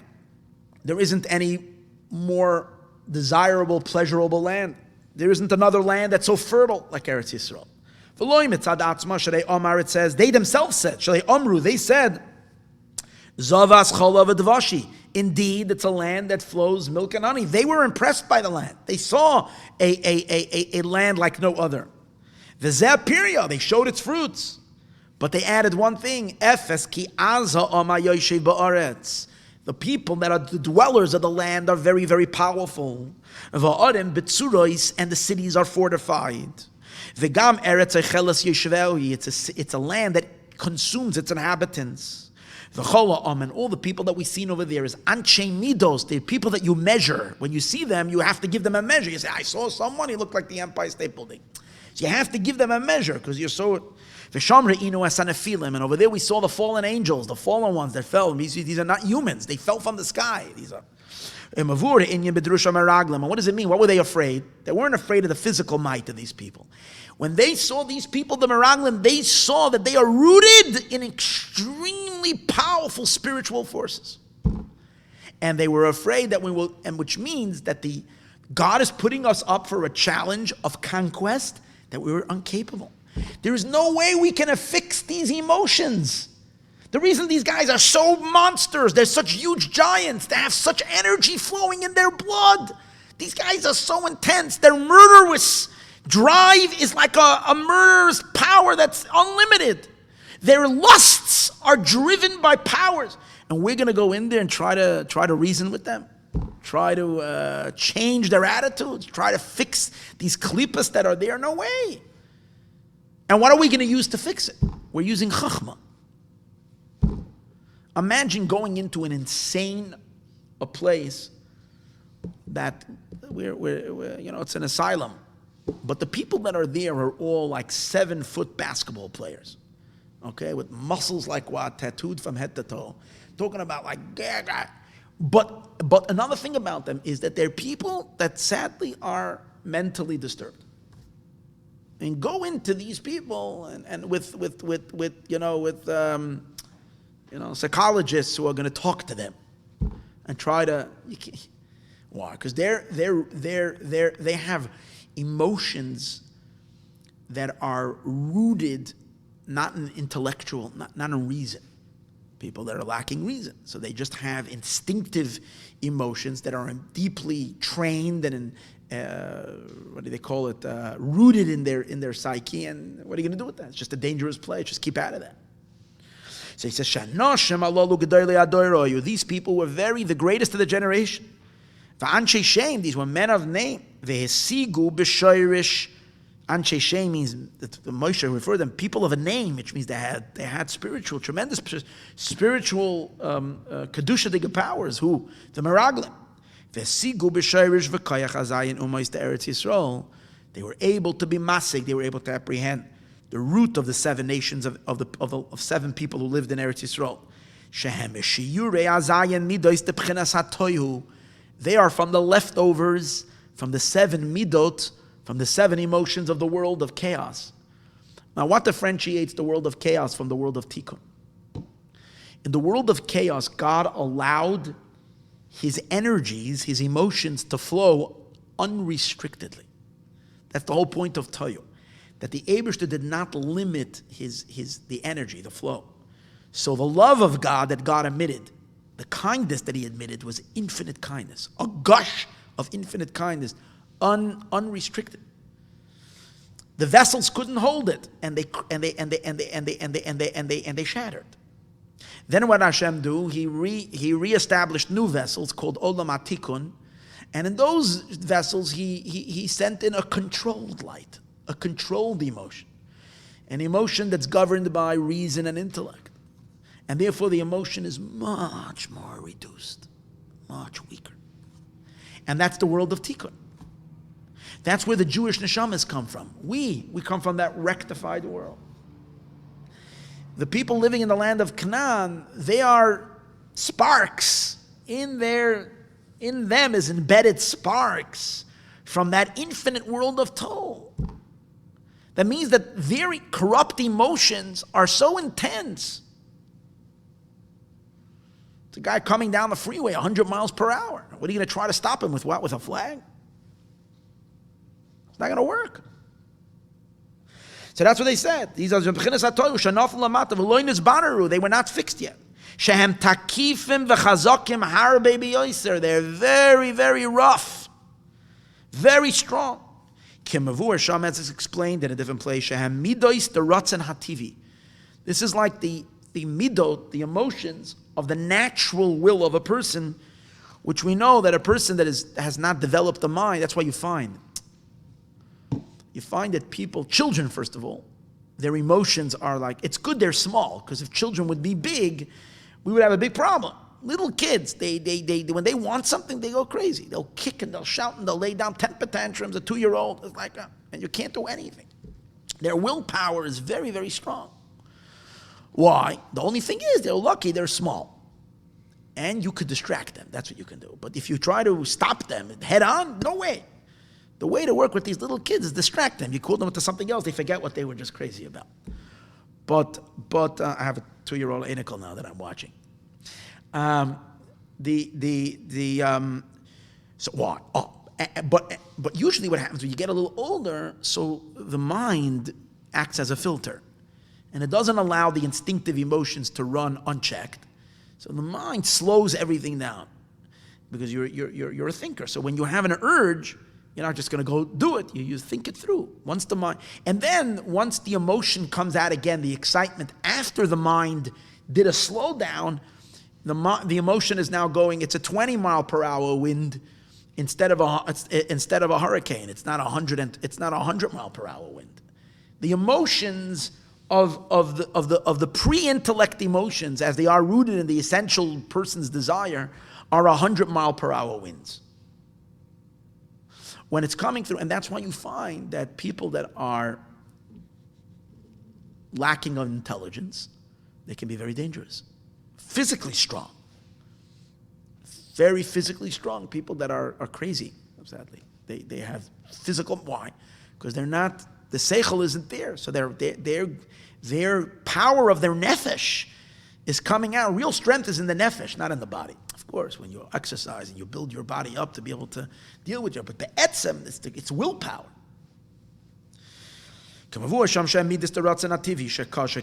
Which are as hard as a ke'erez, like a cedar tree. It reaches beyond the intellect. So above, this is what the midos of tohu means. It's very intense, without a limit. We turned over the page vav. This is called very intense lights. And it's much stronger. It's much stronger than the emotions that are developed and born from reason, from intellect, from wisdom and understanding. They are born from the intellect. The Mishnah actually tells you in Pirkei Avos, a person should be soft like a sapling and not hard like a cedar tree. Soft. You should be bendable. So it's explained that these are the two sets of emotions we have. When we are just allowing natural emotions, they don't bend for anything. It's my way or the highway. People that are tohu digger people, you can't reason with them. People that saying, be a tikkun digger person. Hear what the other person is saying. I know you want it this way, but hear. We all have that. We can find in ourselves sometimes. We set our minds on certain things, and this is the way it's going to be. And my wife can tell me 100 times, you're not making any sense. Listen to me. Sometimes she's right. I'm not making any sense. And then you actioned yourself fine. Like I get a mishigas in my head that I'm going to go on a 10-mile hike with the family. I set my mind. It can be 1,000 reasons why it's just not going to work today. Doesn't make a difference. We're going. Sometimes you get yourself into that stubbornness of like not even reasoning because you decided already, you've been thinking about this for 4 months of going here and there, and therefore you're doing it. You're going to miss your plane because of that. You're going to this and that. Everybody's going to drop from dehydrated. They're not going to have any, whatever. Everything, there's a thunderstorm coming. No, we're going. Right? That's the unreasonable emotions of just flowing without the seichel. They're very tough. Dora. We say I think it means the mechutzafim. That's what a mechutzaf is. Mechutzaf are people that are chutzpah. It's the emotion without unbridled emotion. And therefore, what did they argue? They took one look, the Meraglim, they saw these chevra, they saw these giants, and they basically had bodies to fit these intense energies as well. So there's no way that the power of Chachma, of Kedusha, which is embedded in Torah and mitzvahs, to do a birur, to do a rectification, to weed out the bad of these emotions and to guide it. And to switch the darkness to light. It's like you get a pit bull. And then you take it to a dog trainer. And let's say it's a pit bull azan that has been by an owner that had let it free already for 10 years. This is a bull. And then sometimes there is a dog trainer. And they're going to train even the most, and you can't believe it. Say, there's no way you're going to make a behema daka out of this behema gasa. You're going to make a tamed animal out of this. You can't believe it. It's just not. It's not a tameable animal. That's what they're basically saying. There's no way you can train such klippas to such robust klippas to be able to. This is what they said. Efes ki aza they're very strong. Shenikra anshe midos, the toyu, because I call them anshe midos. Who are these midos? Midos the toe of the world of toe. Ubetoikev gadol, very strong. Shahan anafilim, these are the fallen ones. Va'anokim, that's why they call them nefilim. You see, because the shviras hakelim, they fell. The sparks have fallen. Va'anokim, and that's why they're giants. They're even stronger than God, they said. What does that mean? They're stronger than the current system. You want to fix it with the system of reason, of tikkun, doesn't work. They said, afilu balabayis. Even the owner of the house can't take out his kalim from there. That's what they said. Just unbelievable. Achshagu re'uya, something like that. They made a mistake in their vision. They didn't see it clearly. Sheyesh bekoyach shema dechachma. They underestimated the power of Torah and the power of the Jewish soul. They underestimated the power of tikkun. Because even though tikkun on the surface seems to be much weaker than tohu, but since the Eibishter desired that tikkun to fix tohu, what did the Eibishter do? He rooted, hear this, he rooted the world of tikkun deeper and higher than tohu. So even though on the manifest level, tikkun is gentle, soft, Yaakov ish tam, Yaakov is a very tam, Yoshev Aholim, compared to his brother Esau, who's a bulvan, no way, right? Yeah. But guess what? That world of tikkun has enormous strength to even overpower the world of tohu. The world of tohu precedes it. The world of tohu is considered infinite compared to the world of tikkun. Yet, the Eibishter implanted in these observances, in these laws, a power to rectify even the most hostile forces of humanity. Is Kim Jong-un ever going to sit down to the table and free North Korea from the horrible oppression? It's never going to happen. The guy is such a chazer. Never going to happen. Is it ever going to happen? Are the Iranians going to come to the table? I don't know, but we do know the power of the Jewish people, the power of Torah and mitzvahs is to civilized and uncivilizable world. That's Mashiach when we accomplish it. But the main thing is we have to have the belief that we could do it. And it explains it. In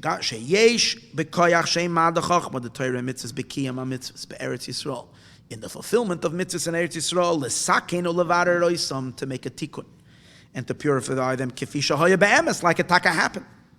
Because the root of Torah and Israel is beyond the world of tohu. We are rooted in God Himself, higher than the worlds. You see, tohu is already a world. Tikkun is also a world. So even though we're part of the world, but we're really a chelek elokayim imal, beyond the worlds, part of the creator of the world of tohu, and therefore we have the power to overcome the world of tohu. The light that we have in our neshama and in Torah is the light of the essence of the Or Ein Sof Baruch Hu. Shelifnei hatzimtzum, that's prior to the contraction, ve'helem the choshech sisrei. It's higher than the dark world of Tohu, of choshech sisrei. Shu b'chinas hatoyu ki yedu. It says Yashes choshech sisrei, that God shrouds himself in darkness, and then vayomer lekim yehi or, let there be light. So the light is tikkun. The choshech that precedes it is Tohu. But even before that choshech is the essence of the Eibishter himself, higher than Tohu and Tikkun, and that's where the Jewish neshama is really rooted. And therefore, Nitan li Yisroel daf kezayin umois. So therefore, it's the supermen, the Jewish people. They were given these 7 nations, B'Yerusha. They thought of themselves when they came next to these giants, they looked at themselves, they said, we're like grasshoppers. But there ain't grasshoppers. They're little grasshoppers that can take down giants. That's who we are. Because it belongs to us. Like it says elsewhere, Rabbi Yitzchak. This is what Rabbi Yitzchak says. The Torah should have began with a Chodesh Elochem. Why did the Torah begin with the story of creation? So Rashi says, Koyach Maisav Higid Li'amoy. The Eibishter, the power of his actions, he told his people, meaning God told us the story of creation, so that the nations will come and say we're thieves, we can answer them. God created the world, and he gave it to them, and he gave it to us. This is exactly the point. That in Torah, the Eibishter begins the Torah with Bereshis, Koyach Maisav, to reveal his ultimate Koyach, the Koyach of God, to overcome these powerful forces of Tohu. The nation should not say to the Jewish people, listim atem, that you are listim. That you have been kovish, the 7 nations. Now here's the thing. We think, wishful thinking. It's always good to know that what? That it has been done already. Once we know that it was done already, we just have to emulate. It's always so much easier. You want to take upon something on yourself that's hard, very hard. You want to climb Mount Everest. Once it was done by someone did it, you feel you can do it. Someone started a company and they whatever and made Amazon and you can do it. Someone learned Shas, you can do it. Someone lost 60 pounds, you can do it. That's the way it works. You see someone doing something and they did it. So the Rebbe says now, it was done already. Who did it? Yaakov did it. Yaakov sublimated his brother Esau. In a sense, let's see. It was already accomplished through Yaakov. In the written Torah and in the oral law, because Yaakov Avinu's shoresh was from the light of the atzmos, of the essence. That comes before and prior to the concealment of the supernal darkness. And you see, Rashi says it, an amazing thing. Who is the Bachar? Who is born first between Yaakov and Esau? Who is born first? Esau came out first, and you see in him that he has all the traces, all the fingerprints of the world of Tohu. He's red, he's impulsive, he's full of hair. He's a wild beast. He's an uncontrollable maniac. And after that comes in little sweet little Yaakov. Why? Because that's the way it is. Tohu comes before Tikkun. So Esau, since it is cosmic, in the cosmic birth, that's the way it is. So it is in Rivka's birth, that she's following the cosmos. First the world of Tohu comes out, the one that needs fixing, and then the fixer comes out. But Rashi says an interesting thing, that really who's the real Bachar? So Rashi says Yaakov is really the Bachar. Why? Rashi says when you have a tube, and you put 2 marbles, let's say, into a thin tube, 2 round marbles. So the one that goes in first comes out last. Right? The other one will come out first. So Rashi is saying that even though Rivka gave birth to Esau first, who went in first? In other words, she became pregnant with who first? The pregnancy, the first Yaakov and then Esau. So in the initial germinating, in the initial conception, Yaakov is before Esau. That's also to do with the cosmic order. Even though the world of Tohu emerges prior and stronger and mightier than the second order, which is the world of Tikkun, what did God initially think of? What was God's initial desire before everything? He thought of the Jewish people and the nachas they're going to give him. So Yaakov and Eibishter said, for the Jewish people, I will create a super big challenge. So who is first in his mind? The first one is in his mind is Tikkun, is the world of the Jewish people. So even though as they get positioned in the universe, they get positioned at a weaker and in a sense at a disadvantage. At a disadvantage, it's not a real disadvantage. It appears that way. But if they just have emunah, strength, and follow the course, they will take down giants, they will carve through mountains, transform the world, be the ultimate victory.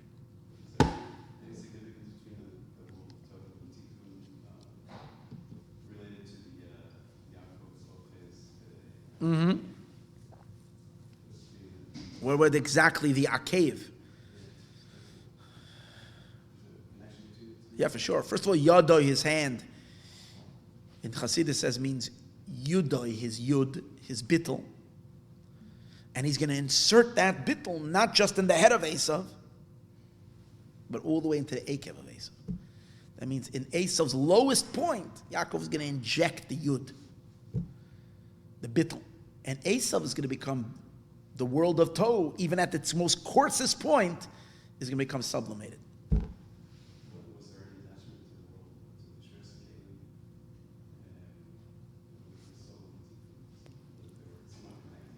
Yeah. Oh, how it figures the Yadei Chezev in the Tohu Tikkun analogy? Not exactly. I'm sure if you learn in the Arizal, in the transitioning of Tohu to Tikkun, there is some kind of a attachment there has to be there. As he says, the ikiyadua be'inya mashal hashfoy feres, like the mashal of a tube. Misha nechnes rishon, the one who goes in first, Yotza Achron goes out last. Yaakov abachor be'emes. Yaakov didn't deceive. Yaakov took back what's really his. Yaakov abachor be'emes bezrias or the tzaddik elyon, in the planting of the light, which is called the planting of the seed. That the spiritual godly light of planting these two children, V'nikra, and therefore he's called Reishis Oini. Even though Yaakov says it regarding Reuven, Reishis Oini, Yaakov to Yitzchak is also Reishis Oini, the first of his strength. From Yitzchak's perspective, as he is giving the seed to create, to Rivka, to create Yaakov and Esau, Yaakov is first and deeper. Rak betolda, but only in birth, bebetana aim, in the mother's womb, Yatza Achrein, he comes out second. The Esau Yatza Rishon, and Esau goes out first. Kamoishe tohu koidem letikun, that tohu is before tikkun. The klipa koidma leperi, and that's why you always see that klipa emerges before the fruit. In every case, when things grow, you always see the shell, which is much bigger, whatever.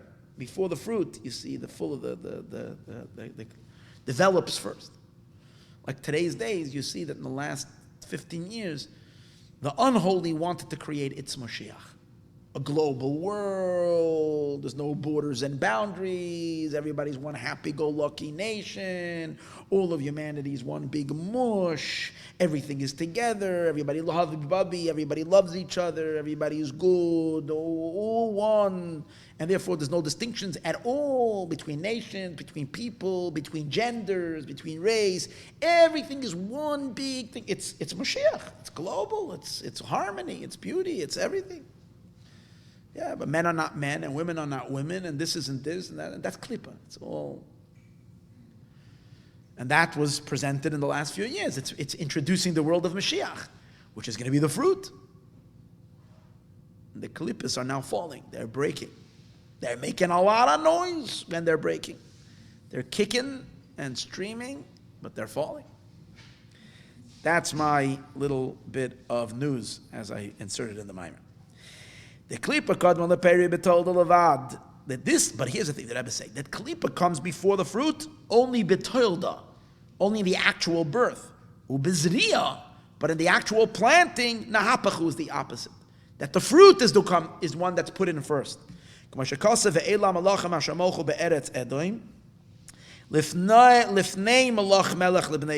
the kings that ruled in the land of Edom before there was a king to the kings of Israel. Ki yadu, as it is known. Where do you see over there that in the planting, there you see Edom is first. Where do you see over there that the Jewish people are before? In root, I don't know. V'zeu sharamas Reb, I don't know if it's Reb Yochanan, Reb Zera, who this is, I'm not exactly sure. I didn't. Shesha'alu ma tama izi maz giberesha. He asked them, what's the reason whenever you have goats and sheep walking together, lambs and goats? So we find always that the goats, they always run ahead. When was the last time you were in a farm? Go to a farm and watch the open up the pen. See who runs through there. Get all excited. Because the goats, they're far more agile. They're far swifter. The lambs go running afterwards, the sheep. But the goats always run ahead. What's the reason? And he answered him, Shehu kibriyase shel olam. He said it's like the creation of, there's so much wisdom in the words of the sages, in their questions and their answers. So he says it's like the creation of the world. Bereisha chashucha, first there is darkness, v'hada nahira, and then there's light. Sheep are usually white. Goats are black, brown. So the dark ones run first, and then come the bright ones. Like the order of the day. In the order of the day, it's first night, then day. Night represents klipa, concealment. Tohu, it's dark. It's lacking the intellect, is called light. It's lacking the intellect. It's just pure emotion. That comes first. Then comes light. And that's the meaning why Esau goes first. Shazeh Esau ish se'ir. And that's why Esau is compared to a goat. Esau ish sa'ir. He's called a sa'ir, a goat. That's why Yaakov Taka said, Yaakov respected that. Because until we get to the end of days, Yaakov has to let Esau kind of pretend that he's running the show. That's why Yaakov says Taka to Esau, Yavar no adoini, let my master, he calls him master, because he's from the world of Tohu. Let my master go, lifanai, let him walk before me, lifnei avdoi, before your servant. But that's all a trick. Yaakov is really the one calling the shots. And he's the master. Now we'll understand the primary reason to the power of the birur of the Jewish people. What's our power to fix these seven nations, the Tohu of the world of Tohu, Be'eretz Yisrael, in the land of Eretz Yisrael? Where do we have this koyach? Gami koyach va'oiz the Yaakov. We have this from the power of Yaakov. Yaakov mastered it. Yaakov took the blessings. He took the firstborn rights, meaning he realized, he triumphed. Yaakov did not allow himself to be the slave. He pretended that a little bit. Ultimately, he triumphed over his brother Esau. He didn't second guess himself. He knew he's got the power, he's going to do it, and then he did it. He was able to do a birur. He was able to do a transformation. He took the darkness of Esau and turned them to light. Through tshuva and maisim tovim that we do in Eretz Yisrael, we do that.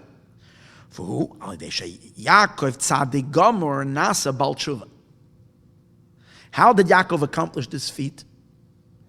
Accomplished an enormous task of harnessing the powers of Tohu, which means turning darkness into light. He said earlier, Tohu is dark, turn light, by he himself having a transformation in himself. Yaakov graduated from the work of a tzaddik, which everything is based on intellect and reason. And Yaakov dressed himself in Esau's world, in Esau's clothing. You know what that means? That Yaakov put himself into the state of mind of a Baal Tshuva. And this mind of a Baal Tshuva is that there is an energy there that's intense. Yaakov didn't only serve God with the 20 mile per hour winds. Yaakov unleashed 100 miles per hour wind in his soul. That's the Baal Tshuva. The Baal Tshuva has intensity.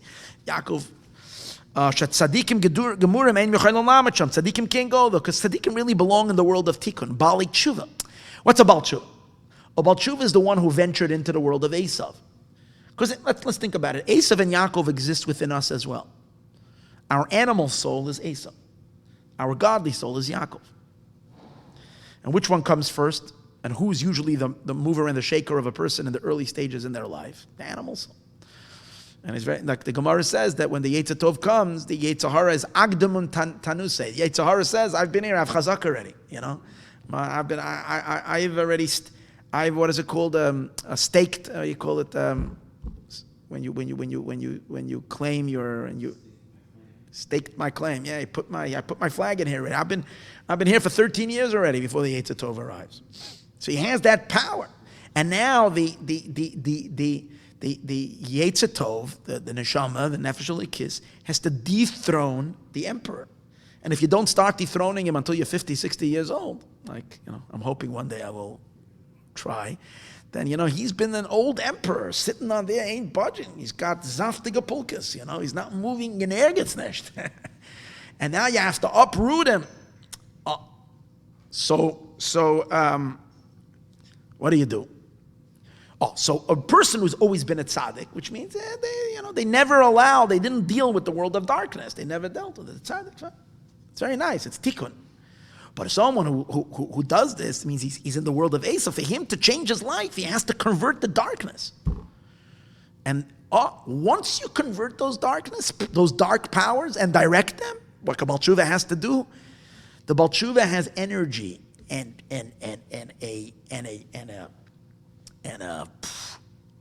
a passion in Judaism that people that were not in that world of darkness don't know. And by Yaakov becoming a Baal Tshuva, Yaakov conquered the world of Esau spiritually in his own place, and then eventually from that it's going to turn into world dominance once Mashiach comes, the completion of it. They have extra power. That's the advantage of light comes when you take the darkness, which as we said before, the world of Tohu is so much more powerful than the world of Tikkun Anal. We turn it to light. It is much greater than. So the Rebbe referred to this idea, by the way. The Rebbe referred to this as shtus de kedusha. The Rebbe told us when he became Rebbe that the way we're going to change the world, the Rebbe says, I'm not going to, even though I'm a Chabad Rebbe, and therefore I can sit there and give you a reason and intellect and all that, we're going to do a lot of Maimarim, we're going to do a lot of reasoning, we're going to do a lot of seichel, but that's not how we're going to turn the world over, because we're only going to conquer shtus de klipa, the craziness, the wildness, the stupidity, the hoo-ha of the world. The only way we're going to engage it, transform it, is only through craziness of Kedusha. And the Rebbe says, basically, people didn't chap what the Rebbe was saying, I am going to make you all meshuga. Meshuga for good things. I'm going to drive you with insane powers. I'm going to awaken the insanity in each and every one of you. You're going to do insane things. Things that don't make any sense. Where you're schlepping your family out into Tumpakhu, whatever you call it, whatever the place called. Tumaktu. Is that a place you need to be machanach your children? Is there schools? There's Chol of Yisroel over there. There's at least a kosher something. Can you at least get a tuna sandwich over there? Geisten mitten was. Raw craziness. With the notion, we will triumph and turn over the world. That's called shtus. That's not seichel. Shtus de kedusha. So that's it. There's much greater light when you take darkness and transform it to light. That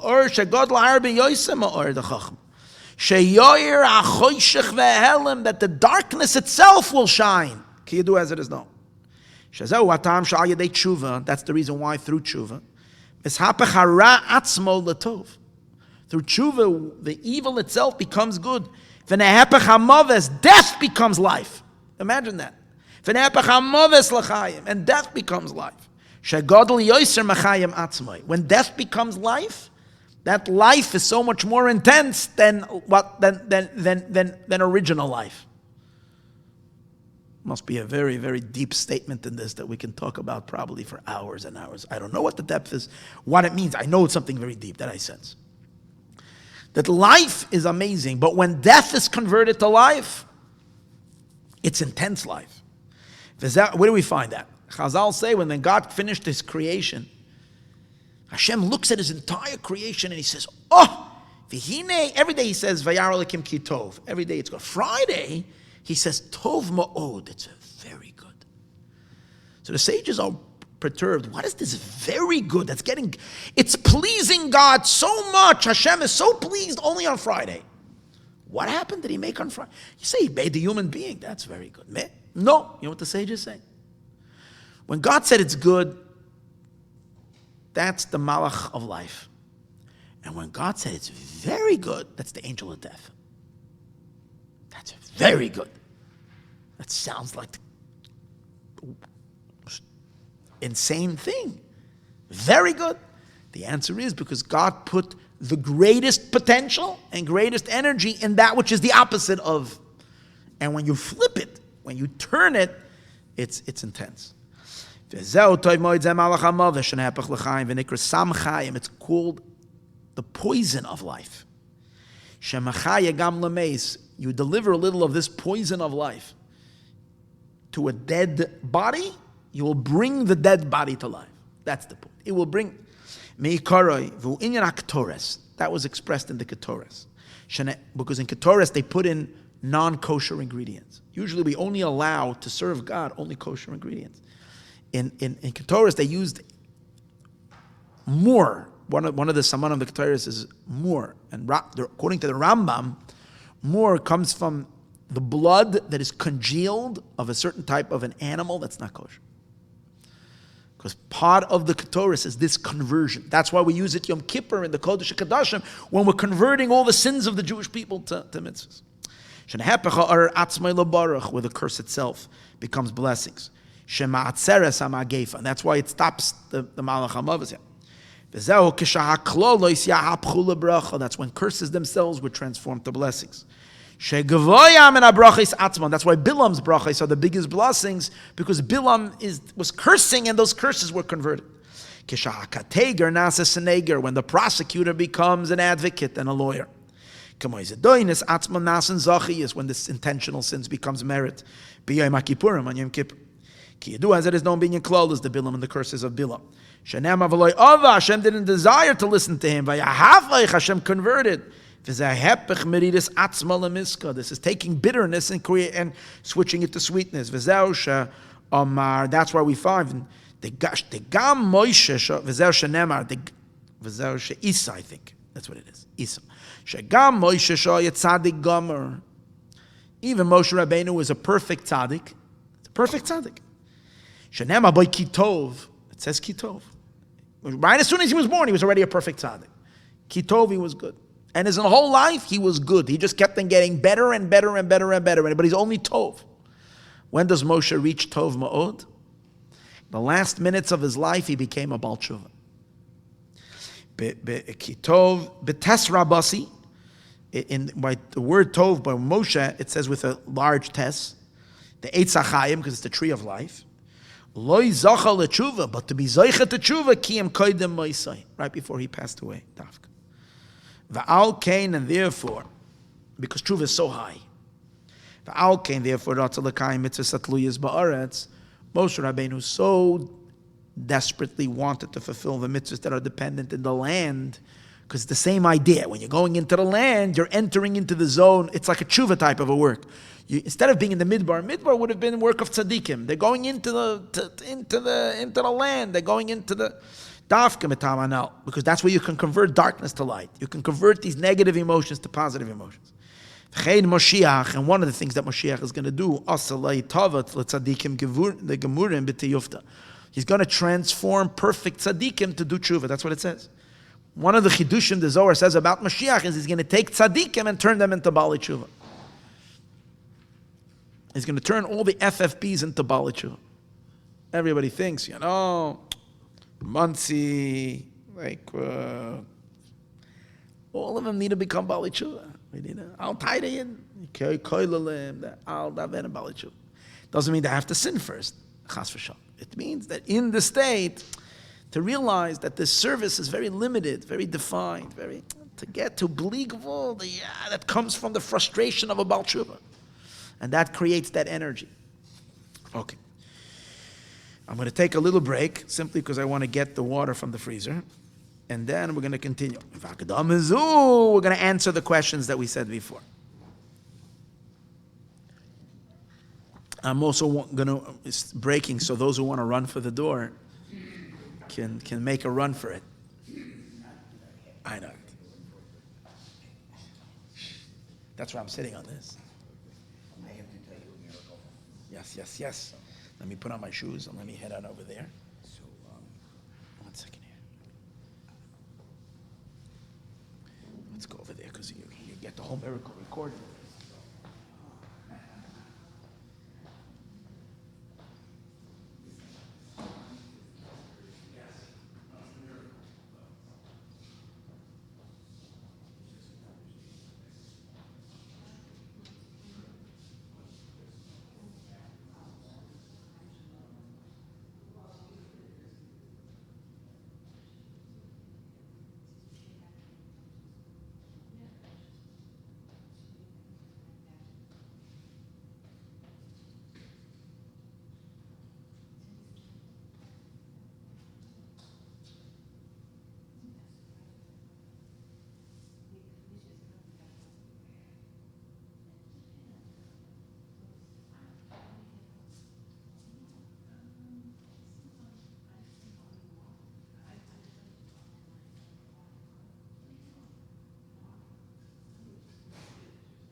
Okay, Daron, you following tonight? It's Geschmack Maimer. Okay, so now we're continuing, Chevra. We're holding page Ches. With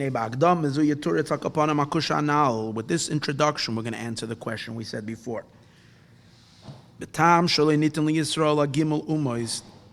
The reason why it wasn't given to the Jewish people, the three nations.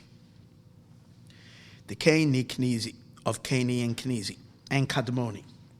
And only when Mashiach will come, as we said earlier, because we explained earlier, the main reason why the 7 nations of Eretz Yisrael were given to the Jewish people. This is in order to purify. The 7 midos of the world of Toh, in order to convert darkness to light. As we said earlier, and it's known in Eitz Chaim from the Arizal. The main shattering, when the Eibishter emanated the world of Tohu, he emanated 10 vessels. The 10 vessels are the 10 Sefirot. But the main shattering happened in the midos, not in the intellectual emotion. Not in the midos, not in the spheros of the intellect. And he gives an example. What does it mean, a shvira of a midah? A shattering of an emotion. For example, he says love. When you have a negative form of love, when a person is experiencing intense desire of lust, where is it coming from? Shenafal, really all love and desire is a desire in heaven above. Everybody's lusting. They're lusting after one thing, God. Everybody wants to draw closer to Hashem. It fell down. A little spark has fallen, gotten lost of the love of Hashem. Now, how does it fall? That's what he said. How does it fall from loving Hashem? How does it transition and become a desire for something very unholy and very, very, sometimes extremely disgusting? How does that happen? He says, when the love itself initially is not so pure, it can fall. For example, when the initial love is mixed with a little bit of negativity. It means even loving Hashem. When the loving of Hashem is mixed with, it's not pure and batal and nullified to Hashem, but it has a mixture of something else in it, that can cause the love to completely get out of whack and go into really negative things. When it's mixed a little bit with bad. When a person is intending in his love of Hashem for his own pleasure, he or she is enjoying their love to God. Especially if it's making them feel so important for themselves. I'm such an important fire. I even love God. Like it says, a fool doesn't want tvuna. Tvuna is a type of emotion where the emotion is camouflaged by the knowledge, by the understanding. So therefore, you're not feeling so much yourself. You're feeling more the concept. That's called tvuna. What does the ksil want? What does the fool want? He is bizgalas liba. He'd rather have emotions that have already moved away from their objective thing that they're excited about and moved more into the revealed part of the heart, which is the external part of the heart, where I feel more, that I'm excited. I even forgot what I'm excited about, but I remember I'm excited. In other words, it's all about me, that I'm enjoying being excited. That's what happens to an emotion. The farther it goes into the external part of the heart, it starts becoming more about self, less about the entity in which you are loving. So, as stated elsewhere, such a kind of an emotion is a very vulnerable emotion, because eventually you can forget totally that the subject matter, that you loved God, and you can start with that very same energy. You can start loving. You still have the love, you just don't know to what. So then it can start becoming to really negative things. Or he gives another example. You are like servants who are serving their teacher, their master. You want reward. Your service, your love of Hashem also is, I want a reward from Hashem. Like it says, the sages say, the kindness that the nations do the pasuk that says it's chatas doesn't mean, it can mean sinful or it's lacking. So the sages say the chol chesed, the avdin, all the kindness that they're doing, legarmayu avdin, doing it for their own self, for their benefit, self-aggrandizement, self-importance, so forth. In other words, even though it's a noble thing, it's still polluted with a lot of self-importance instead of the. And this can cause later This can cause later, when you're doing it very subtly for yourself, eventually it can become very, very thick, very, very coarse. Where the heart rises and a person becomes very important in his own eyes. Is when you're not thinking about God at all. The person feels his avoda very much. He ascribes such importance to the fact that I'm sitting and learning, or that I'm davening, or that he feels so accomplished and so important. And his own benefit. His heart rises in the whole. Usually that pasuk is brought as a positive thing. In a positive way, that sometimes you need confidence b'darkei Hashem. But here it's brought in a negative, that he's getting a hagabas alev. He's becoming arrogant from darkei Hashem, from the servant of Hashem. For my sake, I'm honoring God. That means I'm honoring God to get myself a name. Okay, I got it. An example for this is Gasis Haruach Shahoya b'Yeravam. Yeravam, who revolted against the kingdom of the Malchus Beis David and caused the great divide. Shetar Desai, what was it? It was that he felt himself. He was a little. He was such a tzaddik that he was on the same level as Achia Hashiloni, who was the rebbe of Eliyahu. And yet, like it says in Avi, which the sages learn out from this pasuk, which says both of them were alone in the field, that they were both equal. And how did he fall? So the Gemara says, because when the Eibishter said to him, God says to Yeravam, Chazar bach, do tshuva. Hashem saw that he's going off, so do tshuva, and I will reward you. That I will walk with you and King David alone in Gan Eden. Imagine that. God will stroll in Gan Eden with King David and Yeravam. And Yeravam said, Mi Barosh, who's going to be the main? Who's going to be on your right side? Who's going to be on your left side? And Hashem said, Ben Yishai Barosh. Ben Yishai will be first. And he said, then I don't want. You don't want to be in the second row. He had to be there. And that's where he lost it. And even when he has bittul, you hear this? Even when he has bittul, which is the opposite, he lays himself to the side. He's very self-conscious that I am now bittul. He's aware that he's batal. Like there is a teaching in the name of the Magid, the Mizritcha Magid. It speaks about Besuel. Besuel had a pilegesh. And who was his a concubine? And what was his pilegesh? Ushma Re'uma. Her name was Re'uma. So here are Geshmak words from the Magid. Re'uma, look that I am a.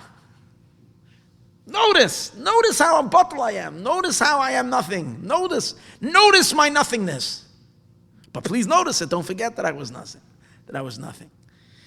Sheyiru b'chinas machshaboy, and that's the pilegesh of Besuel. It's a klipa. Sheyiru b'chinas machshaboy. See my man. That's the very subtleties of klipa. That's where klipa starts. Eichshu batal, how he's batal, v'nichla lelakus, and how he is surrendered to God. Shetoifes makam etzloi. It occupies a lot of space in his own mind. Mashahu batal, this that he's batal to Hashem. And the moment you are occupying that space, God can't occupy the space. That's the idea. Ve'ein oirei seif shoyreh, and the oirein sof, God cannot dwell. Rak b'pchinas ayin mamish, only where there is ayin, where there is no self-awareness. Ze'ami she'einoi margish es atzmoi klal ba'avoidasoi b'toiro mitzvahs u'b'tfilah. The person is like, so what? He doesn't even notice that he's doing amazing things. In his Torah and his davening, like it says, it says about Azariah. The God is by Raisa Tadira. He was learning Torah non-stop. He didn't feel one bit that I did something. The fact that he never stopped learning. He doesn't even feel it. There's no self-awareness. As it is known, the main sin of Adam Arishon, that he sinned, when he ate from the Eitz Hadas, was he started feeling himself. He's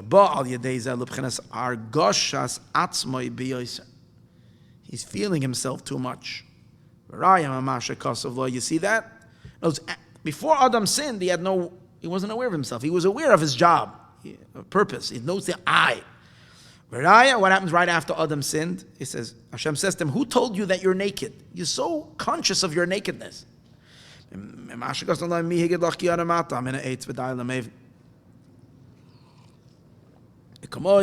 same is also b'midas chesed. It's like the Tsar had stationed soldiers once to stand guard next to his garden, next to the bridge, I don't know what it was. And it was a scorching hot day, it was so hot. And the soldiers were there, and the guy was sweating buckets, he couldn't handle it anymore. So finally he decided, you know what, he's got a couple, he jumped off from his post, threw off his clothing, jumped in for a swim in the fresh, cold, river that was there. Refreshed himself, drank, and this and that, came out. Before he had a chance to get back dressed, the guy was stark naked. Suddenly there was an alarm, the Tsar came. He's standing there naked. He's not in his uniform, he's got nothing. So he grabs his bayonet and is standing there.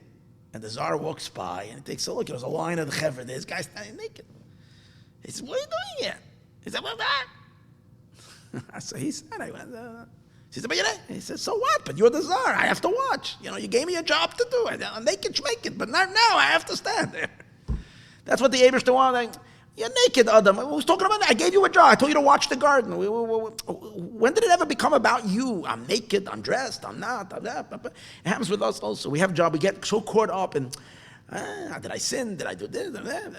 Stop. Just do your job. Stop. It's not about you. It's about things that need to get done. We get so caught up in the sense of self and everything that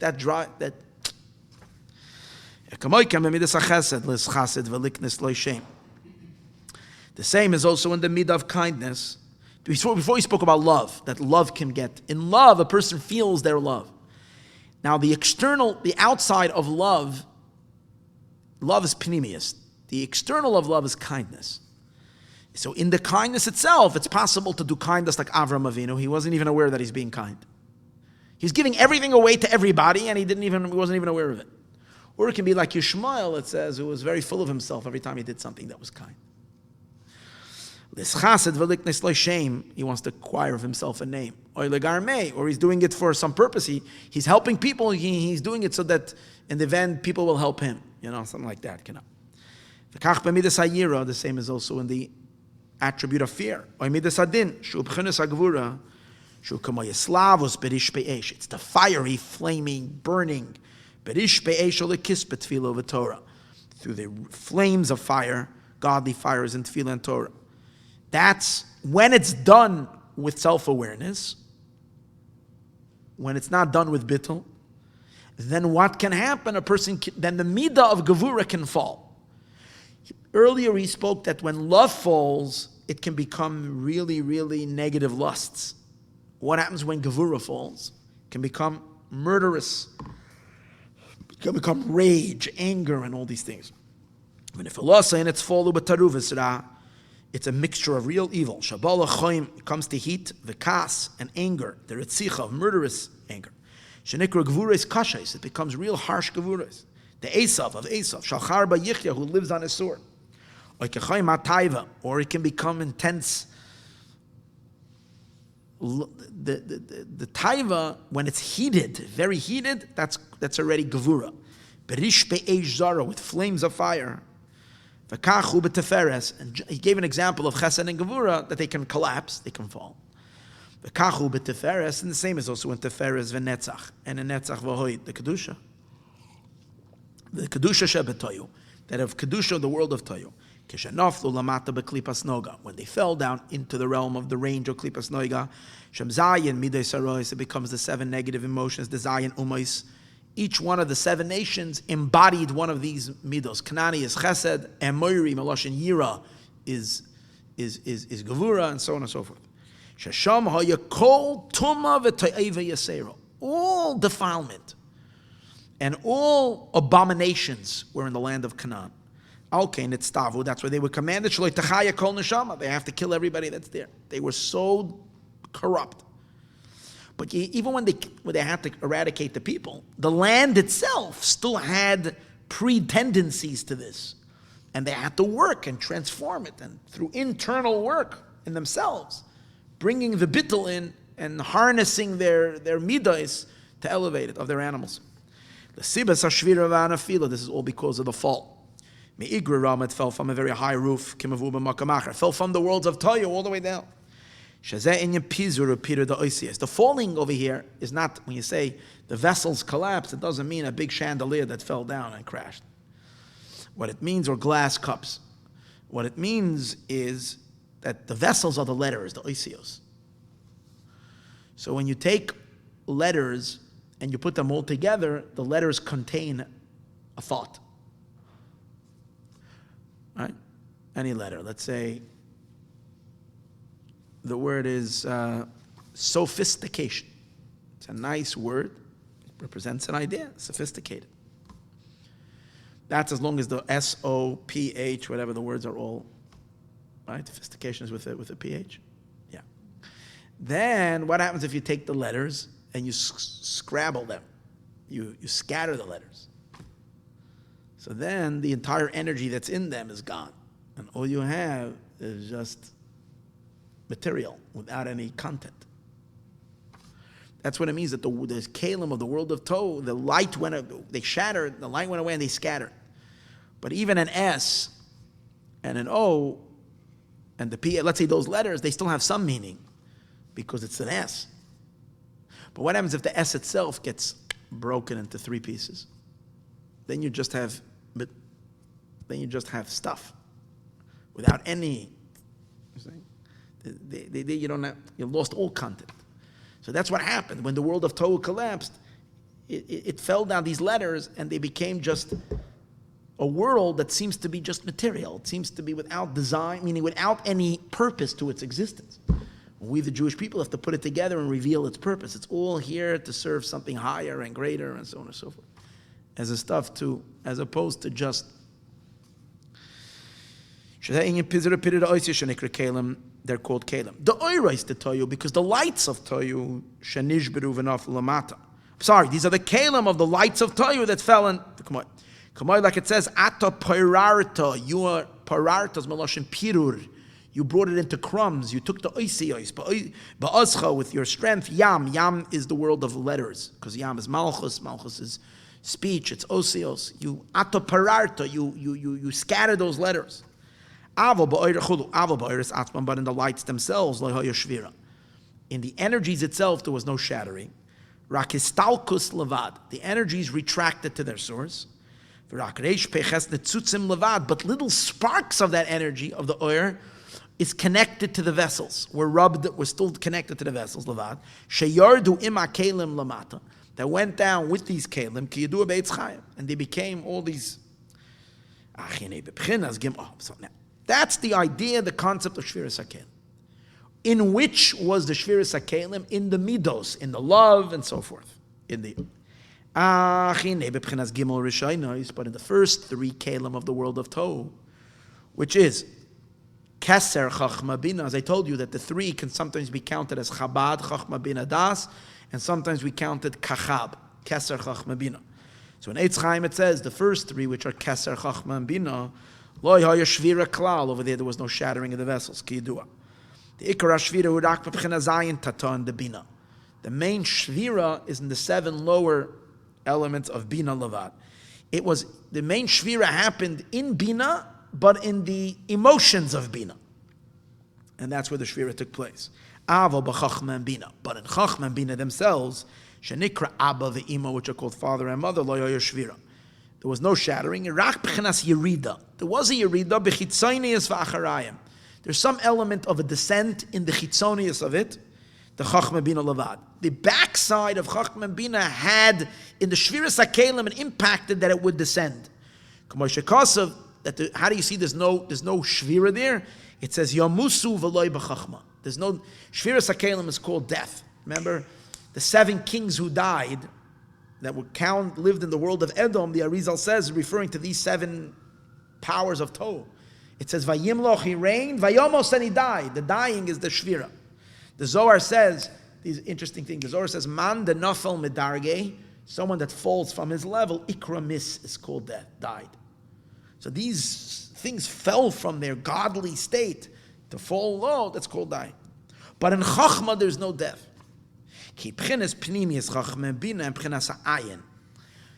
One of the major differences between an emotion and intellect, this is very important to appreciate the whole idea that we're learning over here. One of the primary differences between emotion and intellect and intelligence is that an emotion is excitement. And excitement is always related to the feeling somewhat of self.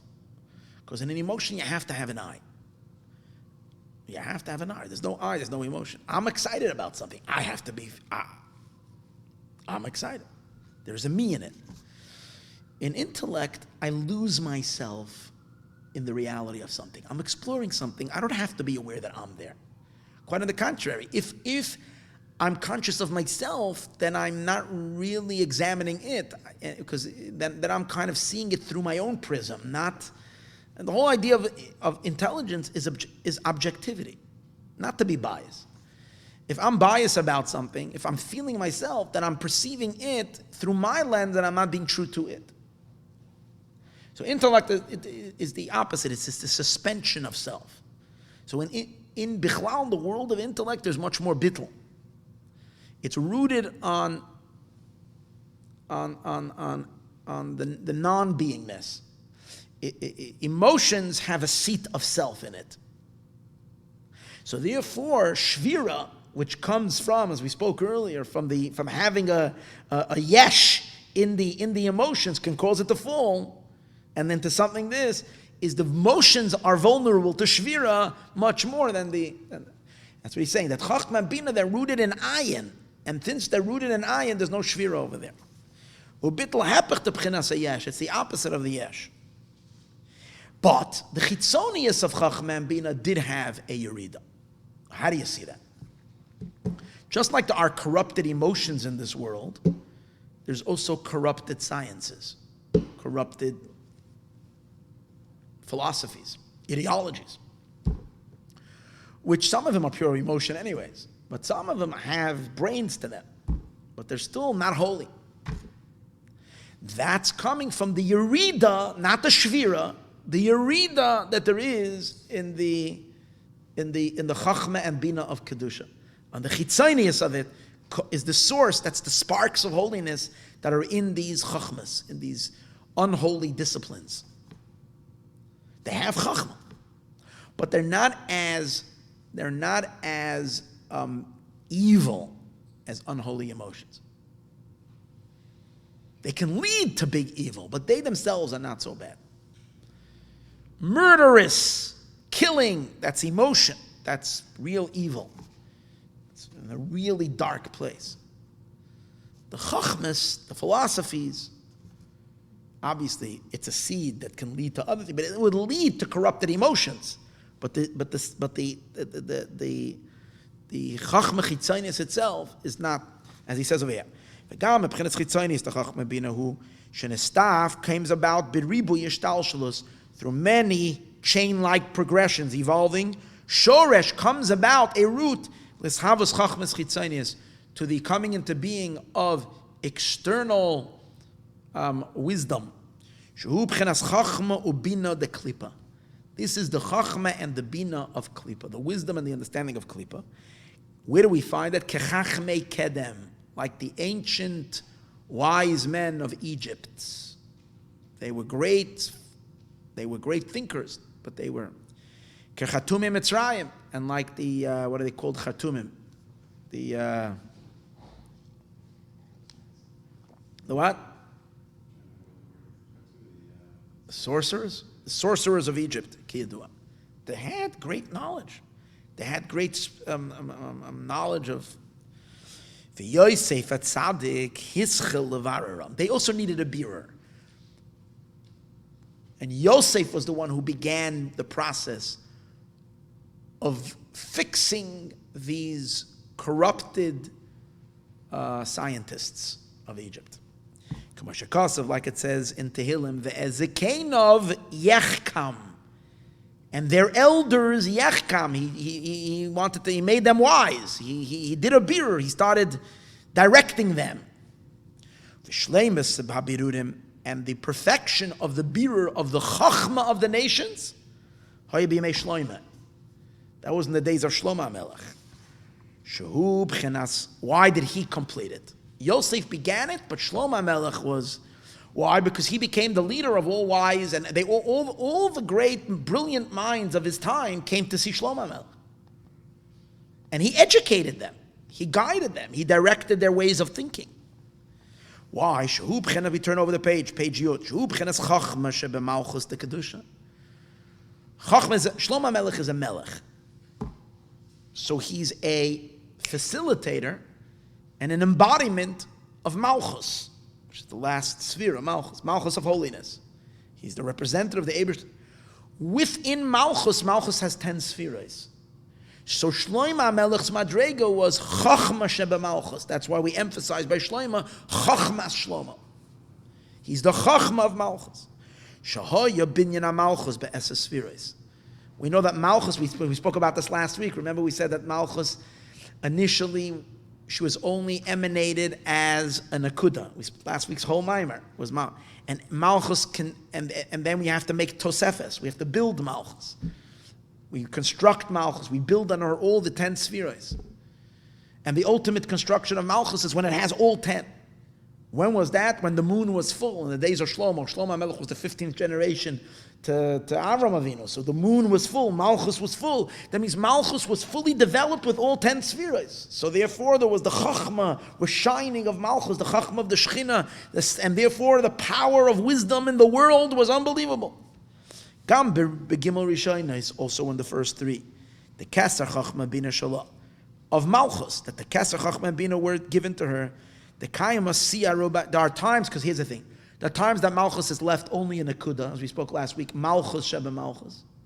Or last week we learned Keser Sheba Malchus, is when that's the Nakuda, the Ratzon. Remember I said last week there's 2 versions. If when Malchus is left in a Kuda, without anything, when she's stripped from anything, if it's Malchus Sheba Malchus or Keser Sheba Malchus.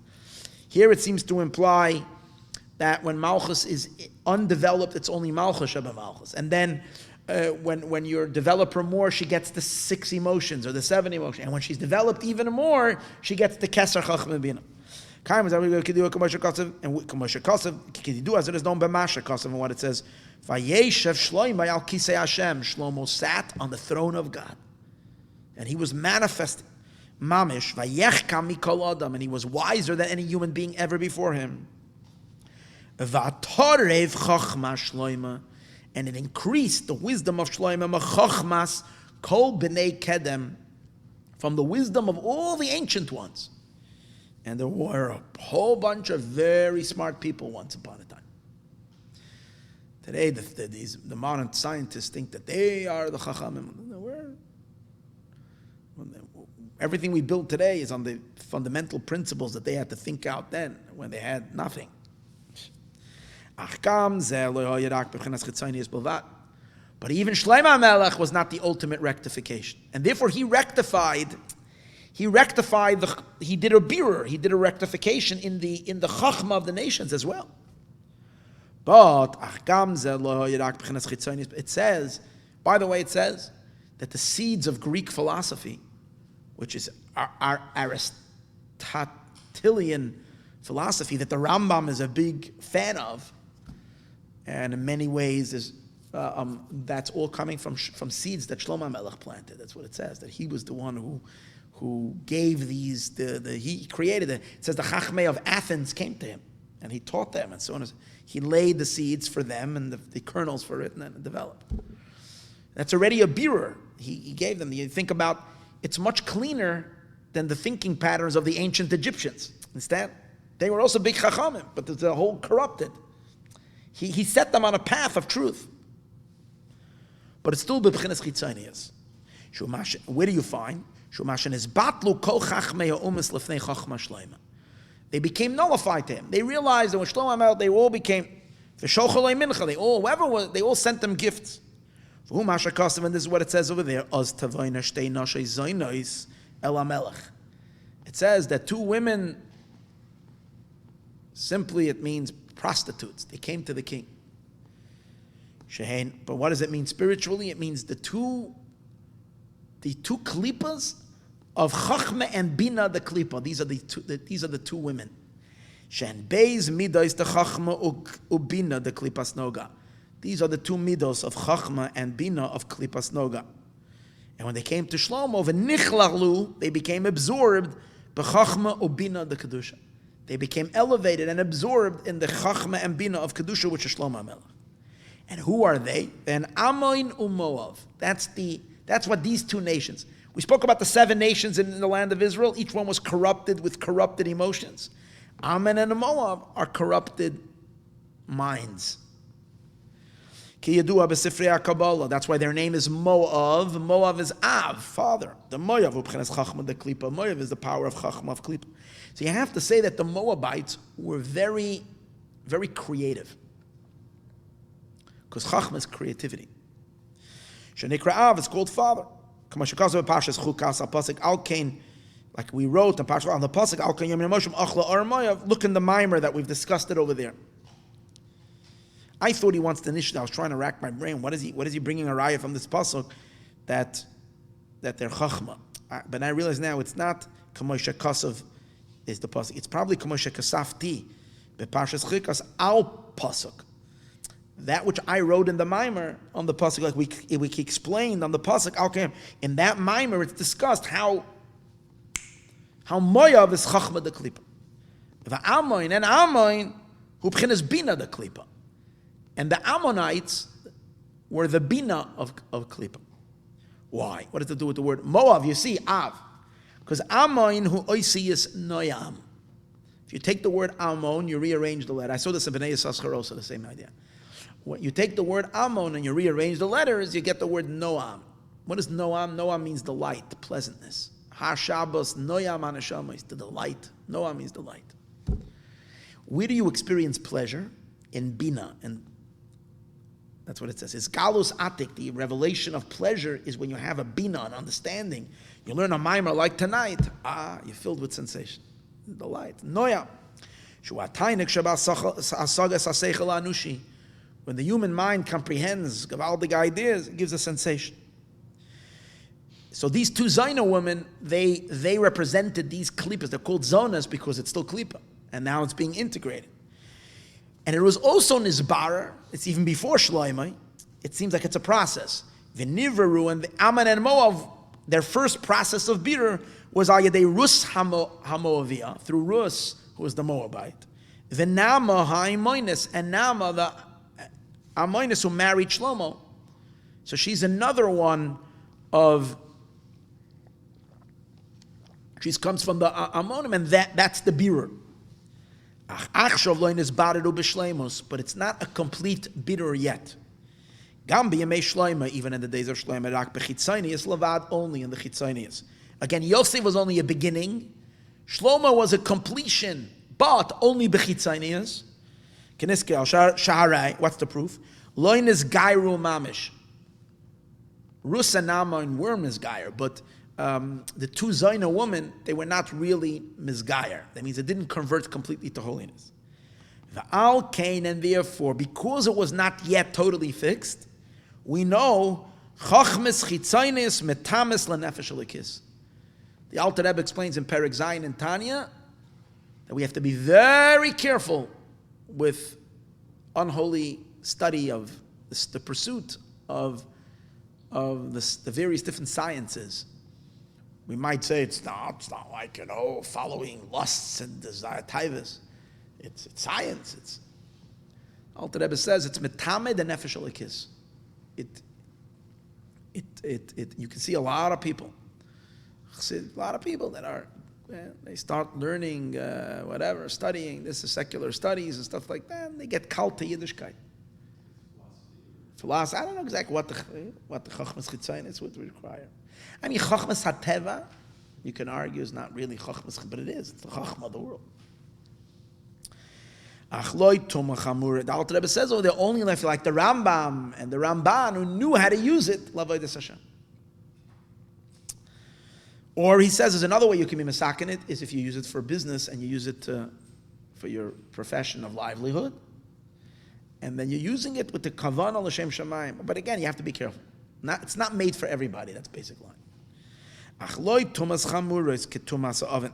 Even though it has a tumah, and in some way the Alter Rebbe says it's more severe than any other tumah not because the tumah is more severe, but because of which part of the person is becoming defiled.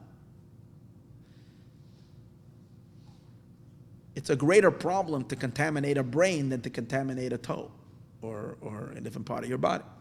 So when you contaminate an emotion, it's not as severe as the contamination of the mind. But the actual tumah itself is less. As he says, achloi tumah chamura, it's not a very severe tumah, ketumah sa'avain de gezel, like stealing, v'aroyos, or forbidden relationships, v'shvichas damim, and murder, which all these things are corrupt emotions that drive them.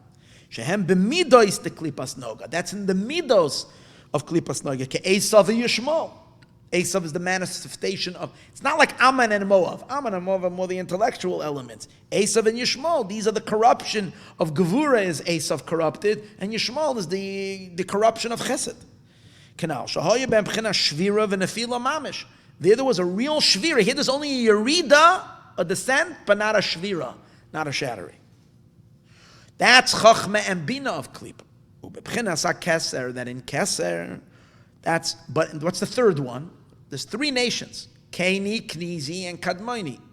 So ubebchinas keser, in the world of keser, loy hoya boy gam inyan yerida. Now in the world of keser, there wasn't even a yerida at all. Bechitzanias, kamashakasa, like it says, uchvoidi, my honor, that's keser. La'acher loy etain, to a stranger I will not give that. The Eibishter doesn't allow this energy to get perverted into klipa. And that's similar, we also have it within each and every one of us. There's a certain part of a Jew's neshama that can never be corrupted. And that's the deepest point. You can never have that mesiras nefesh a Jew will not have in a klipa de goy. Yechidah sheben nefesh is mesiras nefesh. We don't have it. Real mesiras nefesh. Fake mesiras nefesh, external mesiras nefesh, that's not the real that you could have in a corrupted way. But the emes, the deepest point, a Jew will only have that in holiness, not in the unholy. Protect my yechida from the dog. Well, if it's not shaykh to be harmed, why does he have to say it should be protected? I'm not exactly sure. Now,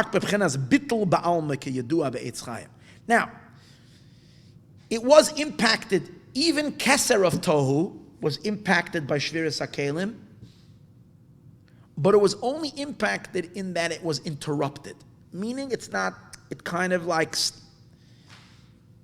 usurped in bad stuff. It's just that It's like the Alter Rebbe says about in our Yechidah Shebenefesh, you can go to sleep. We can be unaware of it. It's there, but it's dormant. That's the idea. It's not active. So that's what happened in Keser, the Klipas Nog. And because of that reason, he says, since it never really fell, and it's not so corrupted, and therefore it's not, so it doesn't need so much fixing. It needs a little fixing, yeah, especially the Chachma and Bina. Keser doesn't, but Chachma and Bina. But there's not much work to do there, at least initially. That's why we were not given those lands to work with. Because the whole reason we were given a land is to fix it. And that area is beyond the range of our fixing right now. It's also not so broken. That's why we were only given the 7 nations. We weren't given the 10 nations of Cani, Shem Edom, Moav, Ammon, which is Edom, Moav, and Ammon. Edom b'chinas Keser, the Klipas Noga. It's interesting, even though Esau is Edom, and Esau, we said before, is the Gevura. He's one of the 7 emotions.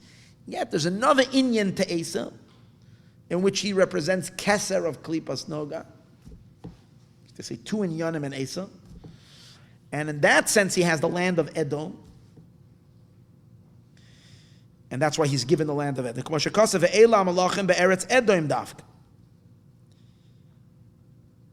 I think, in general, the Shviras HaKelim was in Keser. Because Olam HaToyu is in the Olam Ein Sof, that's still Keser. Tohu, the whole element of Tohu is a shvira that takes place in the Keser state.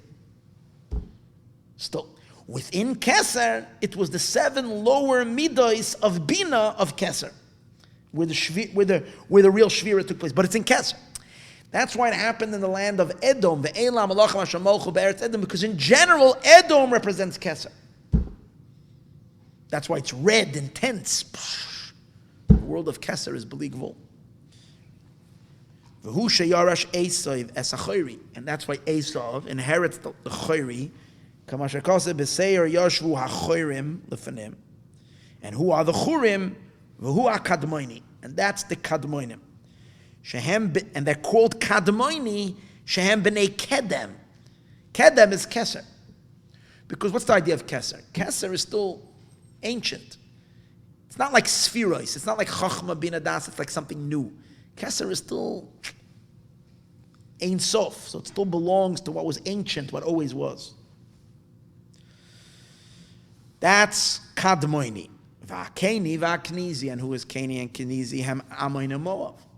They are Ammon and Moav sheyashvu sham harifaim, who lived in their lands, in Ammon and Moav, the giants. The fact that these were big people is a sign also they're rooted in this world of Tohu. Very, very intense. The Amim used to live. The Rashi says why they're called Amim, because they cast fear on everybody, dread and fear. And what does it say about them? Am, Godol, Verav, Veram.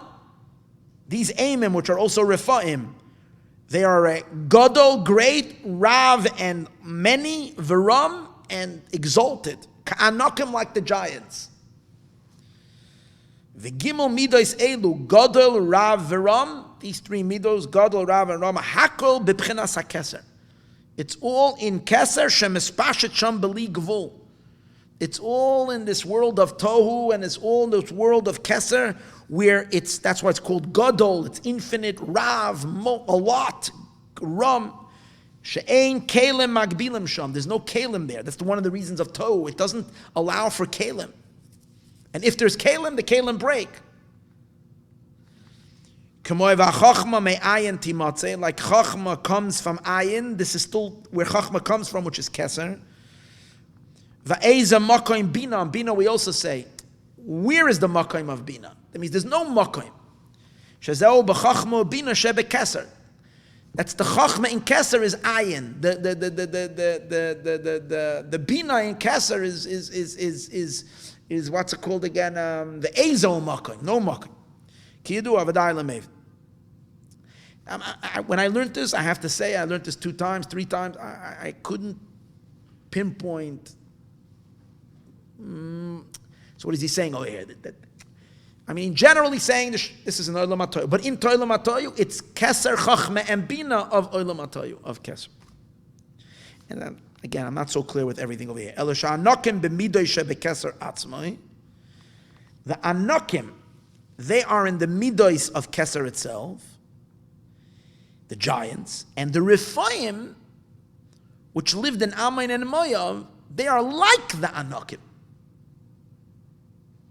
They're like the giants because it's the Chachma and Bina of Keser. So it comes out according to that, if the Anokim are the midos of Keser. This is what I didn't get. If the Anokim are the midos of Keser, and the Rephaim are the Chachma and Bina like Keser, they're like the Anokim, but then they're higher, because Chachma and Bina is higher than the 7 midos.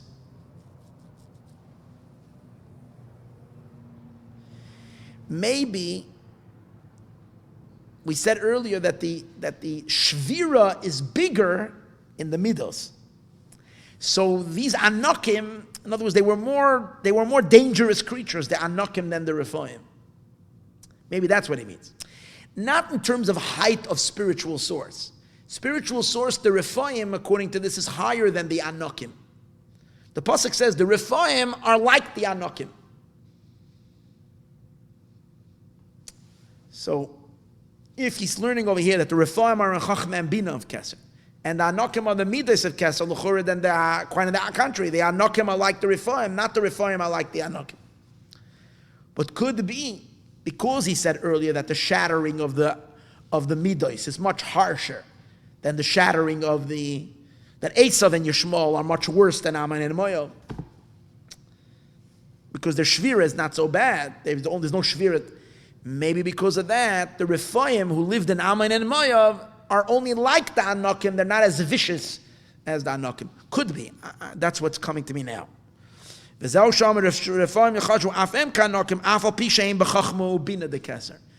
they are in the Chachma and Bina of Keser. Okay. Ella now explains. Gadol bebina.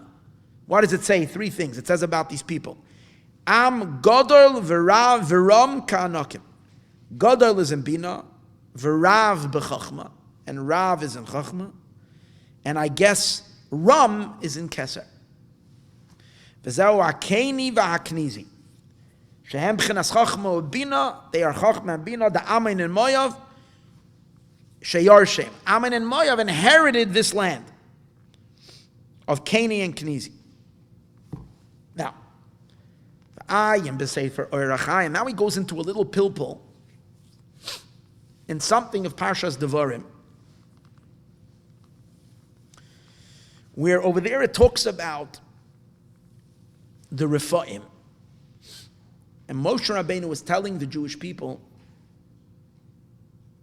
just till the end of this paragraph, he's going to have a little shakal v'tarya, a little back and forth in the psukim. Because over there it says, in Devarim, let me read to you,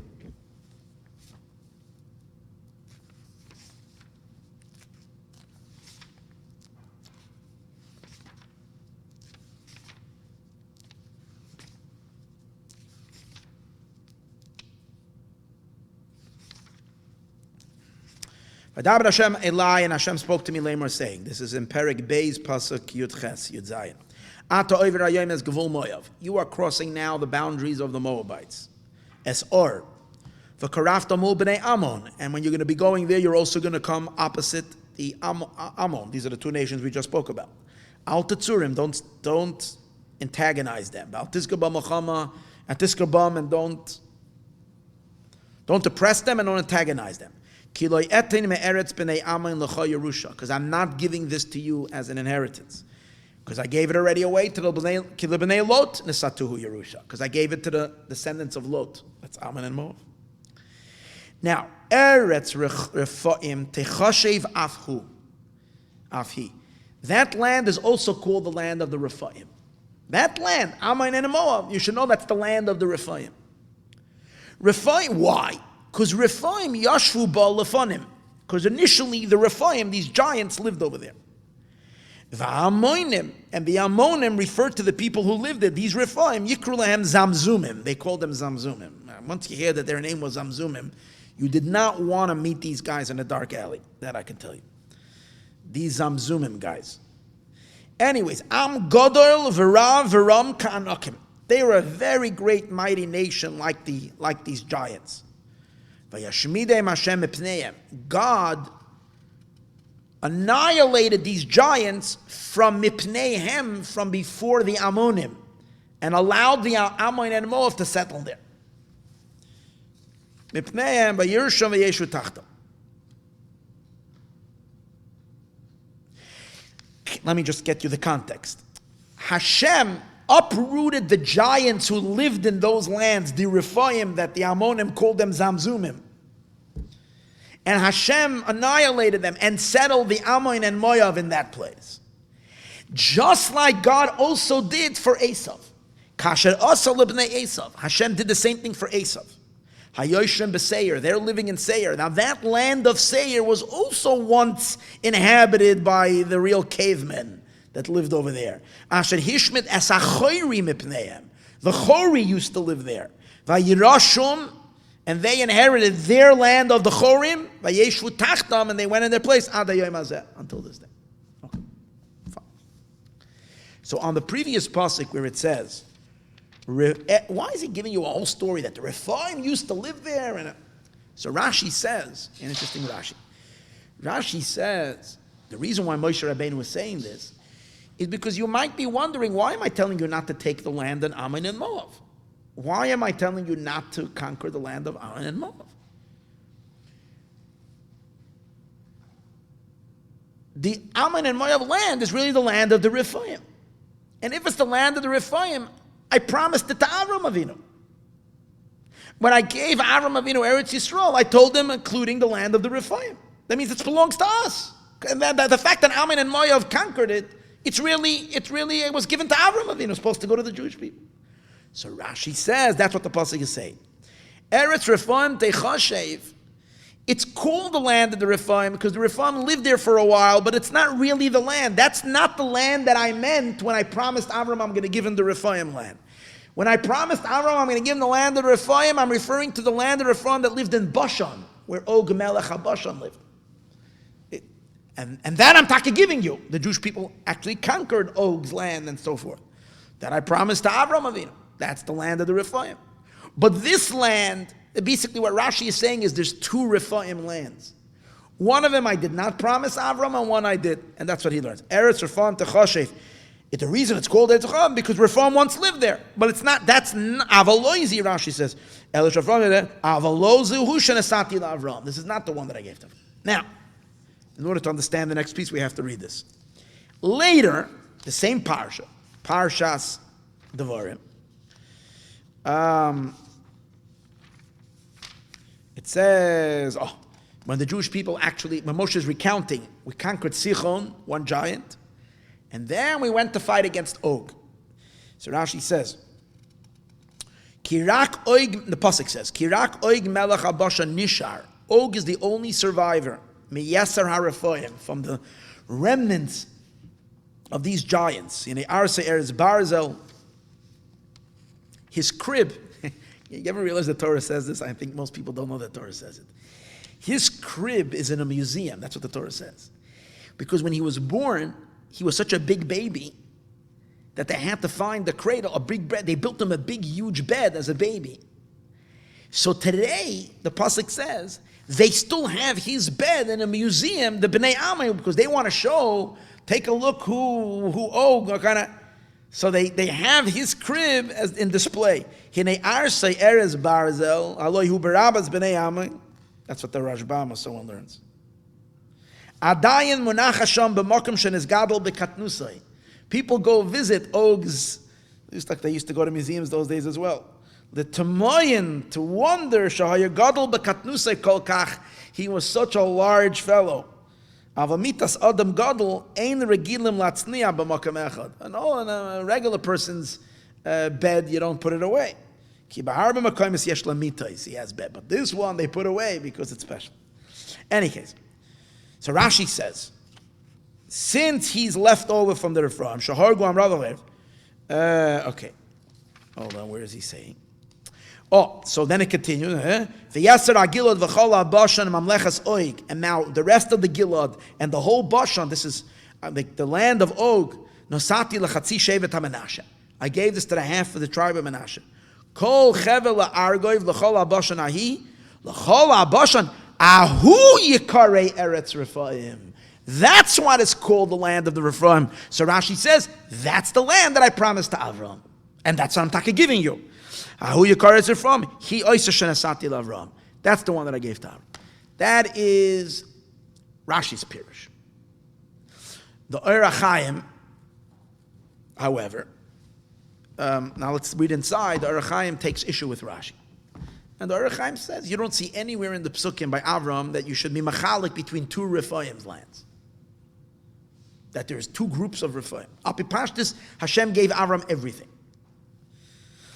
Let's read. Ve'ayim b'sefer Or HaChaim, the loy sfira like Pirish Rashi. The Or HaChaim does not hold like Rashi. Shepirish atasaver, shezau eretz Rephaim, shenasati l'Avram. You thought that this is the land of Rephaim that I gave to Avram, k'moshe kasav eser Rephaim. Aval this is what Rashi is saying. Rashi says, you think. Aval this is not he. Ki oisen and Rephaim arashni mipnei b'nei Lot.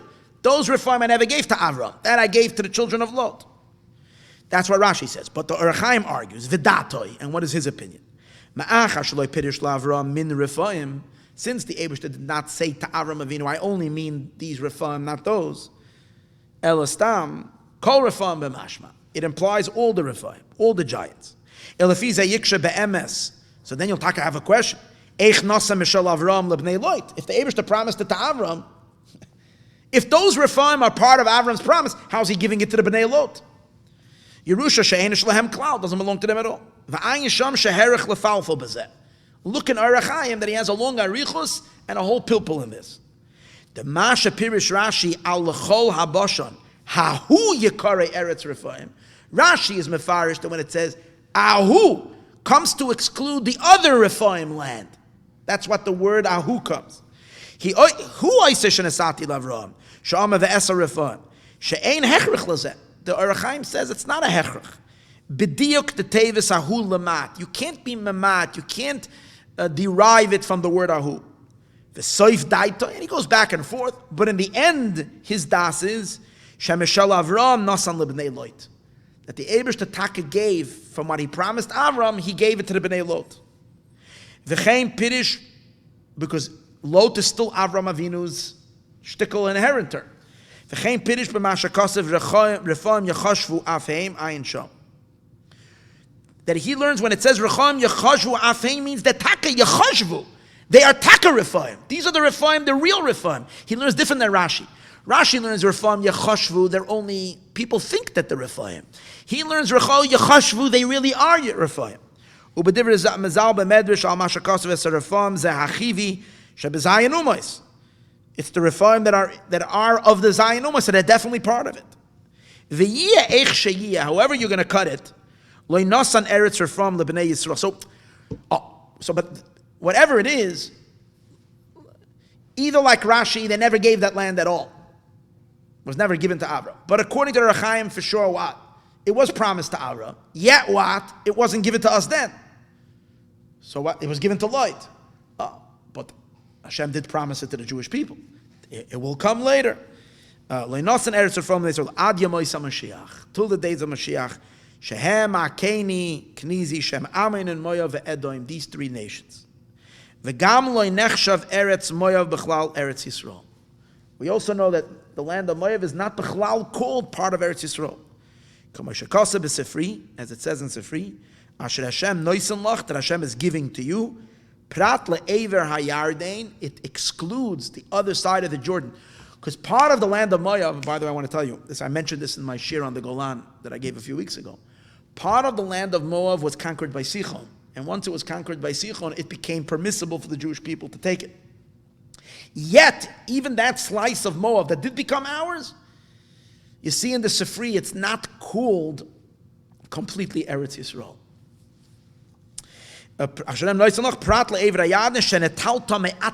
You took it on your own. It's not what I gave you.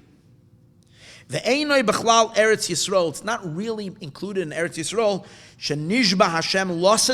That Hashem promised to give us Ledira or lekdusha, to live there. So it's interesting. This is later in the Orach Chaim.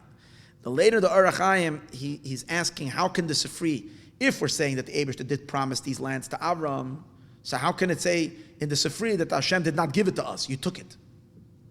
So he's mafalful back and forth, but then he wants to give an answer.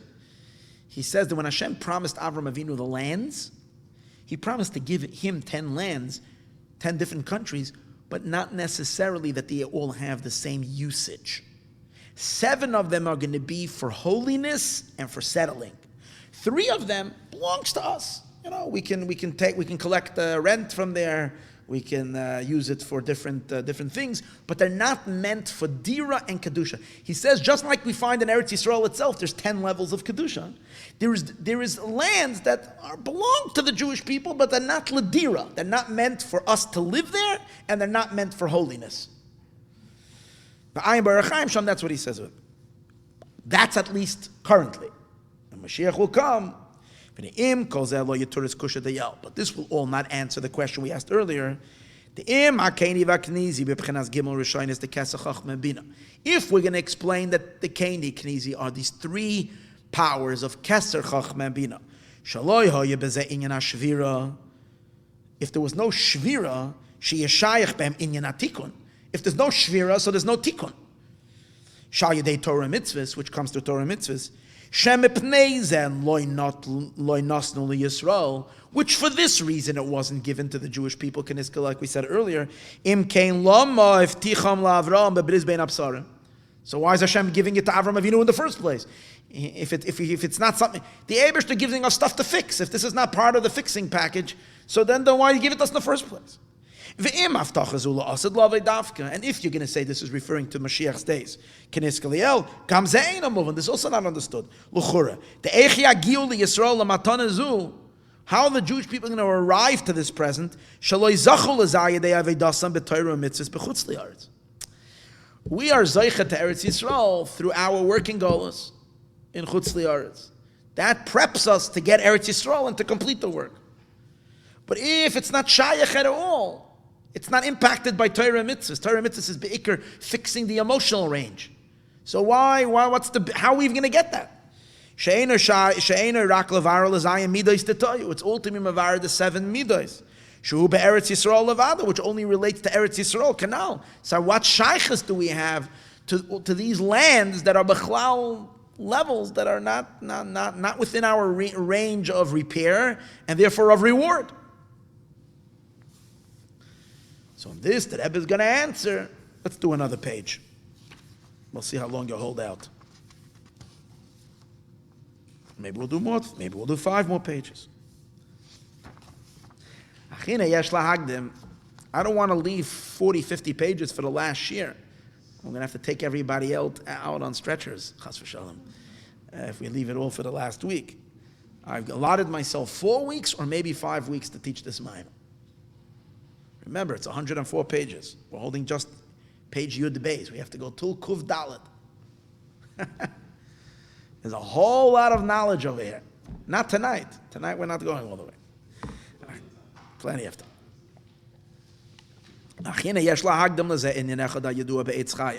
We'll preface for this one inyan that's known in Eitz Chaim. Become a duchte in many places. Once you complete doing a bitter and a rectification in the Zayin Midos,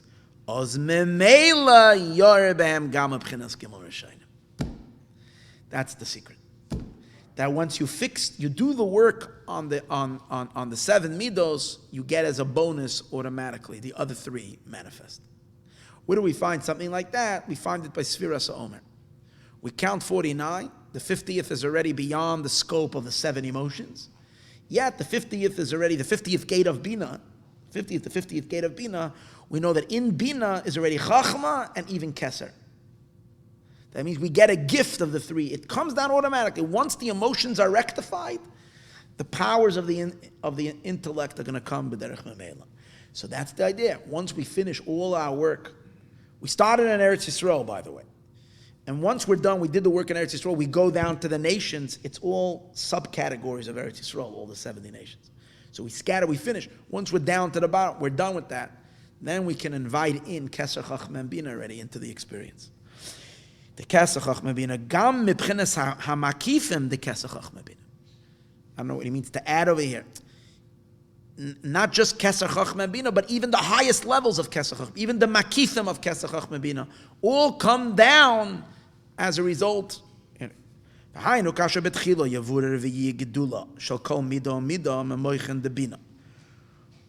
be mizbarer, and each midah will be rectified memoichen de bina, of those moichen of bina that were corrupted, need to be fixed.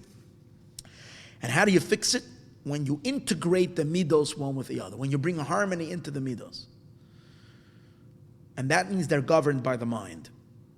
Because when you govern your emotions by the mind, then they coexist one with the other. Then the emotions integrate. If, God forbid, a person, you allow the emotions to their instinctive, natural state, then there's going to be big conflict. A person is conflicted. The conflict comes when the emotions are not settled one with each other. They're clashing, they're rubbing against each other. Shaklula kol midah mezayin, when you can develop the midah. And when you develop the midah, means that every emotion itself becomes detailed. And when the emotions become detailed through the illumination of the mind, you can discover in each midah the opposing midas as well. And once you have opposing midas in each, for example, you can see in your chesed, you can find the nuances of it. That there is the chesed shebe chesed, and there's the gevura shebe chesed. Once you develop the nuanced emotions, then they can link up one with each other, because there are no more such contradictions. Because the chesed because chesed has gevura shebe chesed in it, it can link up with the chesed of gevura. And that's how you create harmony and synthesis between the emotions. But that's only when all the emotions are nuanced. When the emotions are just a ball of fire, and they're not nuanced and developed, then all you sense is the nucleus of it, the urge of it, and they clash with each other.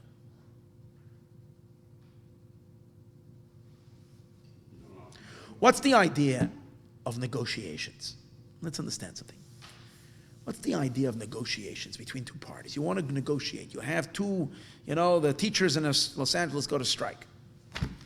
Or whatever, the bus drivers go on strike. Or any kind of companies, workers, this. How do you negotiate? At the beginning,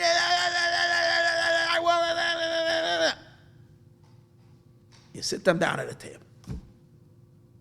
The negotiator starts digging and digging. What do you want? Are you interested in this? Are you interested in... You start uncovering certain things that are there that you didn't realize before. And then you start creating common threads. Then you realize you're not so different than your opponent. He wants and you want. You want both the same. You're saying there's so much to work. Let's first find everything. But you don't hear that as long as you're still... That's what you need to delicately, bring out the details. And in the details you can find, in the pratim, you can connect. So that's the idea, is when the gedila, as he says, when each meshaklula kol midah mezayin, shem zayin pa'amim zayin. Once you have 7 times 7, shem mem tes shari bina. That's the 49 gates of bina. That's the avoda. That's the 49 days of Sfiras Omer. In a short way, the 49 days between Pesach and Shavuos is when we do the world of Tohu. We fix the world of Tohu to come to a state of Tikkun. And that's the idea we spoke earlier. The human has to fix the animal. That's why we the whole Omer, Sa'orim is Machal Behema. It's all about fixing the animal. Fix ourselves emotionally so we can take a Torah. Once we're finished the 49, what are we gifted with the next day? The 49 gates of wisdom. And then each midah will also become included with the Chabad. Then every sphere is going to be included with 10, not 7. Then you'll also have from the first 3, Kesach Chachma Bina. You see that he's switching Chabad with Kachab. Kamoy inyan kuf brachos. That's the idea of 100 brachos, when things are developed to its fullest. Ma'as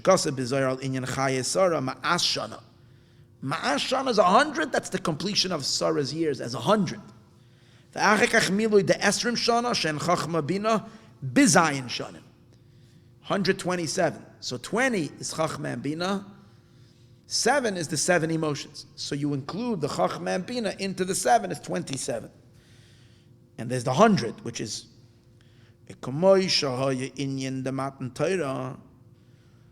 where do we see that the practical, this idea, that after the Jewish people worked on their emotions for 49 days. What happened immediately after that? They got the Torah. What's Torah? But they didn't only get Chachma and Bina, they also got Keser Torah. Because we know about what happened by Nasav and Ishma. They gave them crowns. They got Keser as well. They got Keser, Chachma and Bina. The Matan Torah, B'chinas Gadlus, the Oir Abba. In Kabbalah, whatever, it says that the Matan Torah is the Gadlus of Chachma. They had Moichin the Gadlus. And even more, Ubebchinas Makifim, the Gimel Rishaynes. They got the Makifim of the first 3. The Keser Chachma Bina. Bebchinas Keser Torah. They got Keser Torah. Shehu Shar Hanun the Bina. The 50th gate of Bina. Shalamayla Chachma Bina. It actually says that the 50th gate of Bina is higher than Chachma and Bina. That's why it can connect Chachma to Bina. It's really Keser. It's really the crown. And that's why we find an amazing thing. By Matan Torah, what happened? They saw the sights and they heard. They saw the sounds and they heard the sights. Why? Because Riyah, vision, comes from Chachma. Shmiya, hearing, comes from Bina. Chachma sees, the first flash. It's an idea, you see it. Bina is hearing. You take detail, part after part. You know? It's like when you hear something, you get piece by piece, as opposed to seeing, you see the whole thing in one shot. Chachma is a picture. Bina is words. It's the difference between Chachma and Chachma is a picture. Right side of the brain is a picture, left side of the brain, words. So that's hearing, that's seeing. Since by Matan Torah what was revealed to them was Keser Torah, which is Shar Hanun, which is higher than Chachma and Bina. Therefore, it can change the Chachma and the Bina. That you should see what is heard and heard what is seen, because it was a level deeper than both. Shamos and the Shmiya, the Bina, the Shmiya, the Bina. Oila, the Shmiya of Bina went up in Madregas Riyah the Chachma, went up to the level of seeing of Chachma.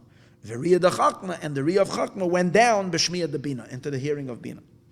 El Yoinim Lamata, the ones above, which is Chachma, went down below.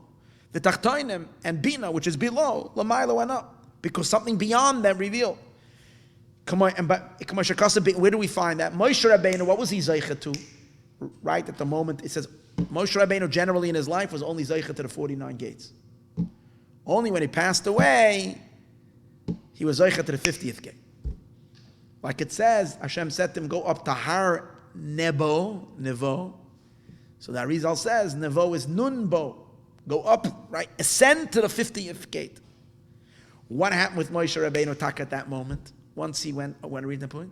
When they buried him and he was in that state, it says no one knew where his burial is, because those who went to the bottom thought it was onto the top, and when you went to the top, you thought it's on the bottom.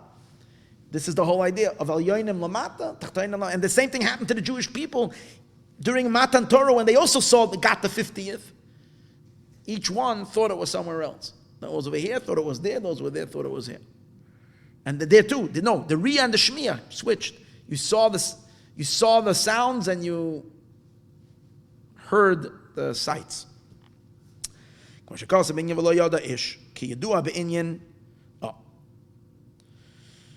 now, what's this ki yadua? Ki yadua, as it is known. This idea that after you rectify the 7 emotions, after that you get in his galus of something that's much higher than the emotions, is also known be'inyan shema. Every day we summarize our total work in rectifying our emotions and the sparks that are around us in the world with the word Shema Yisroel. Shema means to gather, besides hearing. Shema means to gather. You're gathering all the sparks. Shema.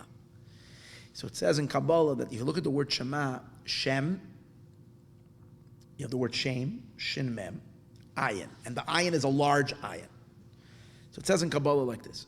Shem is Malchus. Malchus is called Baruch Shem Kavod Malchus. So Shem, it's only a name of God. In Malchus is where all the sparks have fallen. That's where all the sparks basically have fallen down. As we said earlier, Malchus needs rectification. That's the place. Ban is to be fixed. Where are you lifting the sparks up? You want to rectify the sparks from the seven midos. When you elevate them back up to Bina, back to their prior, before they collapsed, that's the large ayin. Because it's back together in its source. It's basically you took all your love and all your gevura and all that, focused it back to Hashem. So you've taken from Malchus Shem, ayin, you lifted it into the big ayin. Fine. So that's basically the entire tikkun. Think about it. The entire tikkun of the Jewish people is hinted to in one word. Shem, ayin, shman. That's the avoid. Bebir, the zayin, tatan, the bina. Since they come from the 7 lower emotions of bina that fell, they fell into Malchus and that has to be fixed. And where are you lifting it up? B'china samach gimel. Not going to get into that, but remember I mentioned earlier that there are 4 names of God. 72, 63, 52, and 45. So 52 is the fallen sparks. 45 is the power to fix. Torah and mitzvahs, the power, tikkun. 63 is the world of tohu before the sparks fell, from where they fell. And 72 is even higher. Not getting into it. So when you fix it, you go to the big ayin that's lifting it up to Shem Samach Gimel. You're lifting it up to the world of tohu, to that powerful state. What happens afterwards? You've done that tikkun. It doesn't stay at that point. Once Malchus has achieved that, she soars infinitely higher. Oila ha-Malchus b'pchinas ha-keser. Then Malchus is elevated all the way into the Ein Sof, into Keser. Shehu Dalid Rabasi de Echad. Dalid is Malchus.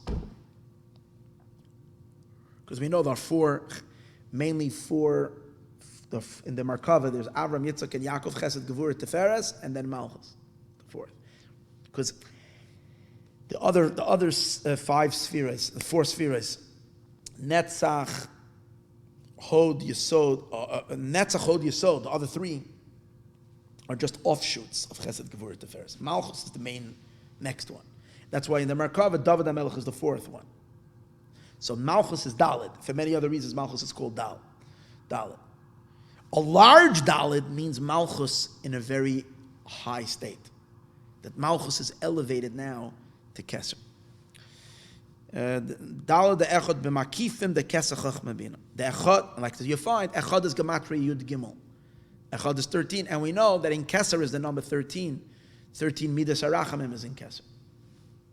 V'zeh inyan ayin shnin. This is the idea of the 70 years. The Adam Arishon of Adam Arishon Shalava LeDavid, that he loaned to David. David is Malchus, P'chinas Malchus. Adam Arishon is Keser.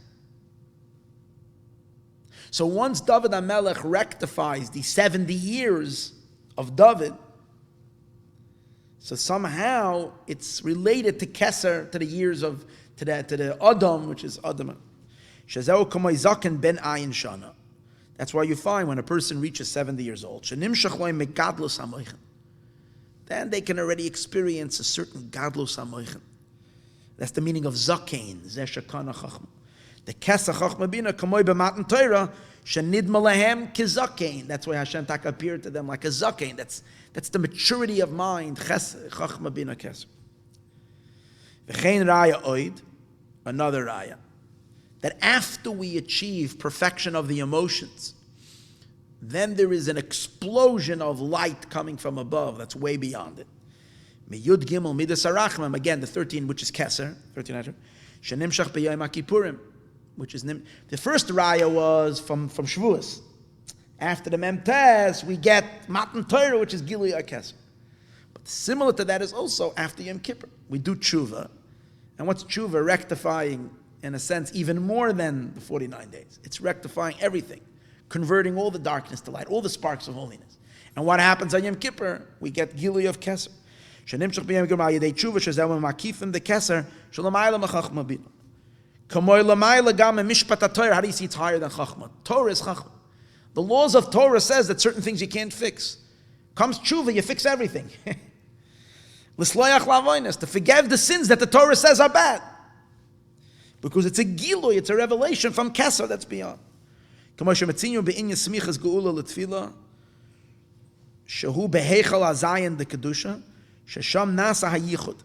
seems like once you reach the seventh chamber of Kedusha, which over there happens the yichud of Zuchar v'Nukva lahamshech moichin chadasha ma'oira Keser l'chachma bina v'day l'mevin. Okay. I'm not exactly sure what that means. And what's the root of the inyan? What's the root of the matter?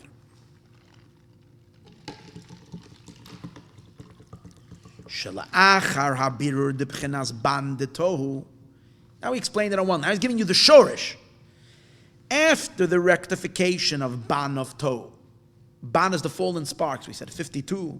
Al yedei shema, through the name of 45. Again, ban came from the fallen sparks. But where did it fall? It fell in ban. But where's it coming from? It's coming from a higher place of ma. It's coming from where? It's coming from Samach Gimel. It's coming from, which Samach Gimel in general is in Keser, in world of Tohu. So therefore, that's the Gilui. And that's really what we're talking about, the revelation of the three powers that are going to be revealed: Edom, Ammon, and Moav. Now we'll understand everything we've asked before. When we do a bitter in the 7 midas of Toyu, which we're doing throughout all of history, which is from the levels of Ban, Shviras HaKelim, the 52 of Noga in Eretz Yisrael. Al Yedei Torah mitzvah shebeshem Ma, through Torah mitzvahs that is in the name of Ma. As we said earlier, remember Torah mitzvahs, Torah is called Adam, and we're called Adam, and that's the Shem Ma, Bittul. Torah teaches us how to be Batul, Koach Ma, and we do our avodah in rectifying the earthiness of Eretz Yisrael. Oila, what happens afterwards? Eretz Yisrael itself rises, b'pchina sag debina. So Eretz Yisrael rises higher than the Jewish people, and higher than the Torah that fixed it, and it connects to all 10 powers, and suddenly the spirituality of the land is like crazy. The fixed becomes the fixer in a sense. The elevator, it elevates those who elevated it. B'pchenas HaKeser, it rises in the Keser Kenis Kaliel. She'ya'ir gam b'pchenas Gimel Rishonis the Keser Chachma Bina. It will shine also the first three. What this really means, the land itself is going to pour infinite wisdom into Mashiach Tzidkenu that he's going to share with the Jewish people, the secrets of the Torah like never before. That's where he's going with it. It's going to be Giluyim Niflaim in Sisrei Torah, which is Pnimius HaChachma and Pnimius HaKeser. The Keser Chachma B'chinas Makifim al Yoinim, from these high Makifim. V'oz Yachal Liyos Bitter. Oh, but remember we said earlier that even though there's no shvira in the mochen, in the Chachma and Bina, because they never fell, but they still had a descent. That's why we said that you have all the Chatumei Mitzrayim, all these sorcerers and all these corrupted sciences and whatever, disciplines and philosophies. But here's the thing. Those things, they get rectified automatically through the Giloi, through the revelation of Keser Chachma and Bina of Kedusha. And it's unlike the emotions. And this has to do with what I spoke about if you listened to my Monday night class already. We spoke, how come Shevet Levi is going to have a chelik? The Rebbe says that Shevet Levi is going to have a chelik in that land. He said Shevet Levi is not supposed to make their hands dirty. And if this is an inyan of Aretz. So we explained that to fix the emotions involves investment. You become enclosed, you get your hands dirty. Fixing on the levels of the intelligence is a far more detached kind of a fixing. So it seems like it happens b'derech memela. Through the hizgalos of Keser, Chachma, and Bina, the Kedusha, automatically it clarifies the Keser, the Chachma Bina of Klippa, without having to wrestle with it. That's what it seems. Like we don't have to do the avodah. That's what he's saying over here.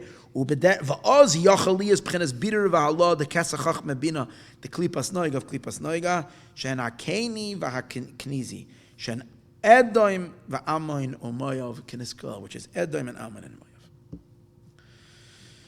This explains the reason why Dafka, the Chabad Rebbe, the Rebbe of Chabad, the seventh Chabad Rebbe, which is Malchus, Dafka he, from all the big tzaddikim that we know in history, went to study in college, Sabern, and got, and which is a strange thing.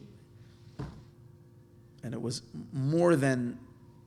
It was a spiritual inyan that the Rebbe went into the colleges and he started in Berlin and he received a doctorate in various different things in engineering and it's a certain bitter that comes at the end of days that needs to be nizbar.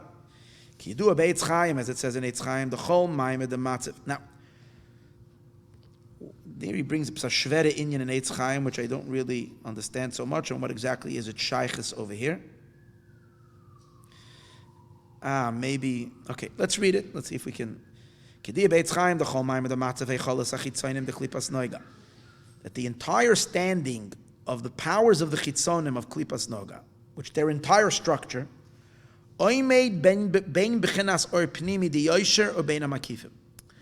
as they stand between the internal lights of Yosher and the Makifim lights of Kedusha.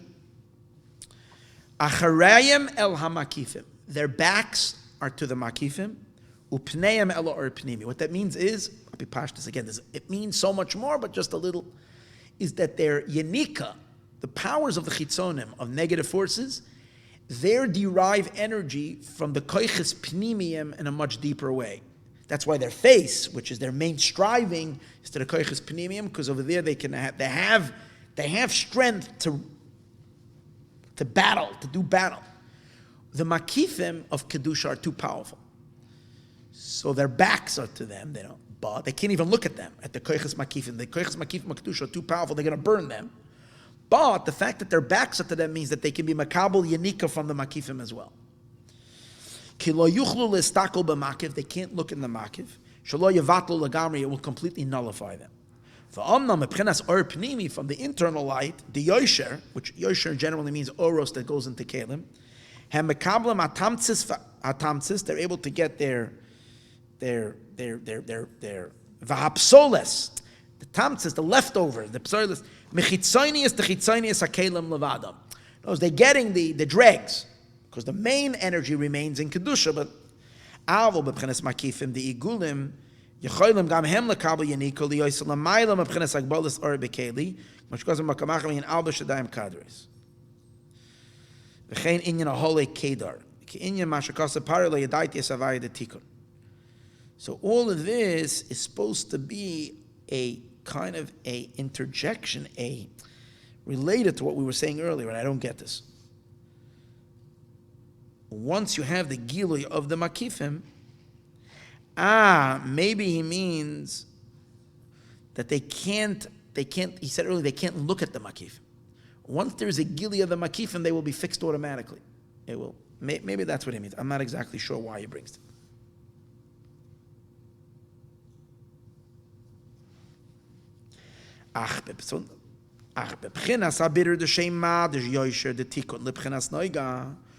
Once Shema of Yosher, the Tikkun, once the powers of Tikkun, which is what we are, all of our Yiddishkeit, fixes lebchenas noiga, fixes the world of Noga, kashem is baridim bebchenas zuchre v'nuk for the klipas Noga. Once we do a Tikkun in the 7 emotions, which are male and female of klipas Noga, Shemazayim midos, which are the 7 midos, Os benekel yoiser b'chenas bitter the kachab. It'll be much easier already, the bitter of keser chachma bina shebehem keniskali el. He's going to explain now that the klipas are the strongest. It's a very interesting thing. In kedusha, the strongest point is keser, and then chachma is less, and bina is less, and malchus is the weakest. In klipa, it's an upside down world. Malchus the klipa is the most vicious. There's the air ramp and the 6 emotions of klipa. They're tough, but not as tough as malchus. Bina and chachma the klipa are very weak in their opposition. Keser of klipa is not even klipa. It's like rooted in holiness. So the resistance, the powers of klipa are in the. That's why we're fighting today. That the main klipas that are fighting and making tzaras before Mashiach comes, with the BDS and the Shmidiyas and the whole thing, they're all women. It's all nukva the klipa. A squad. Rahman al-Atzlan. Schwarz Yazons again. Ki ha-malchus, I'm sorry. Ki ha-malchus de noiga, because the malchus of noiga, they're not starting up with me tonight. We're learning the Mittler Rebbe's Maimer over here.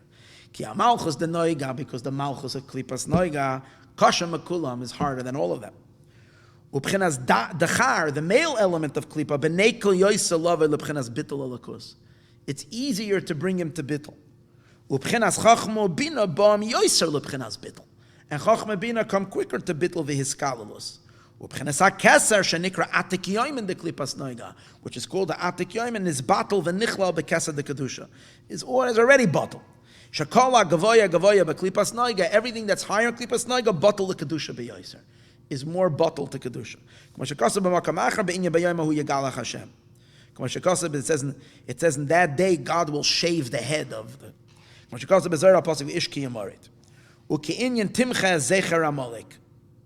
Veraya mebitl nevuchanetzar shahoye b'chinas keser de klipas noiga. Nevuchanetzar even destroyed the Beis Hamikdash. He is the keser of klipa. Like Daniel says to him, Lu antu reisha de dahava, you're the head, the golden head. It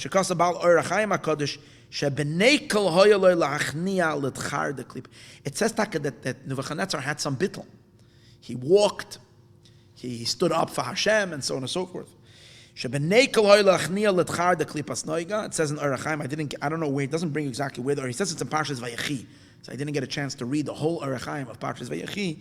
He says over there that it's easier to be machnia, to subdue the male of Klipas Noiga. Aval nukva, but the nukva, hipila kam upon him, we threw her down a few times, then she stood up again. Ayin Sham. So with Obama, we were done already. Then came the next one, the Baruch Hashem, the Nikva, the Klippa. That didn't come in. Achin el achoyda, matzinu hapech mezeh.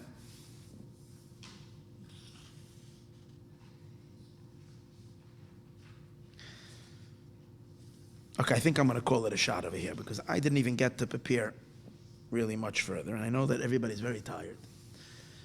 And we'll see. I'll see how it goes. Next week we'll learn further. We'll see how we're conquering and changing and making all these giluyim of the future.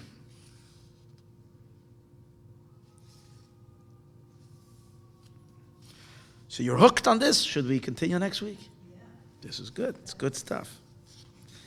It's going to bring it all back to tshuva, this, that, everything.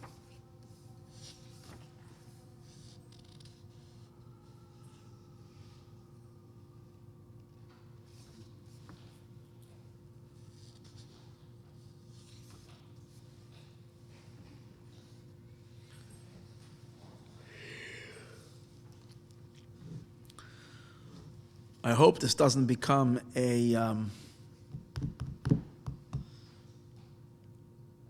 level whatever. You know, sometimes, you know, they rate certain whatever, whether it's a hiking trail, whether it's a. So you sometimes the first few miles is like smooth trail, then you start going and it starts going uphill like this. I don't know what to expect later in the mimer. I didn't learn it. I have no idea where this is going. If we're going to reach a point where we're just going to stand there looking at, what in the world, how do you start climbing this? One thing is for sure, that as we will move through the Maimer, we're going to be reaching higher and higher, and the vista is going to keep on getting like broader and broader and broader until we're like, whew. Very good. L'chaim, everyone. Mashiach should be here already.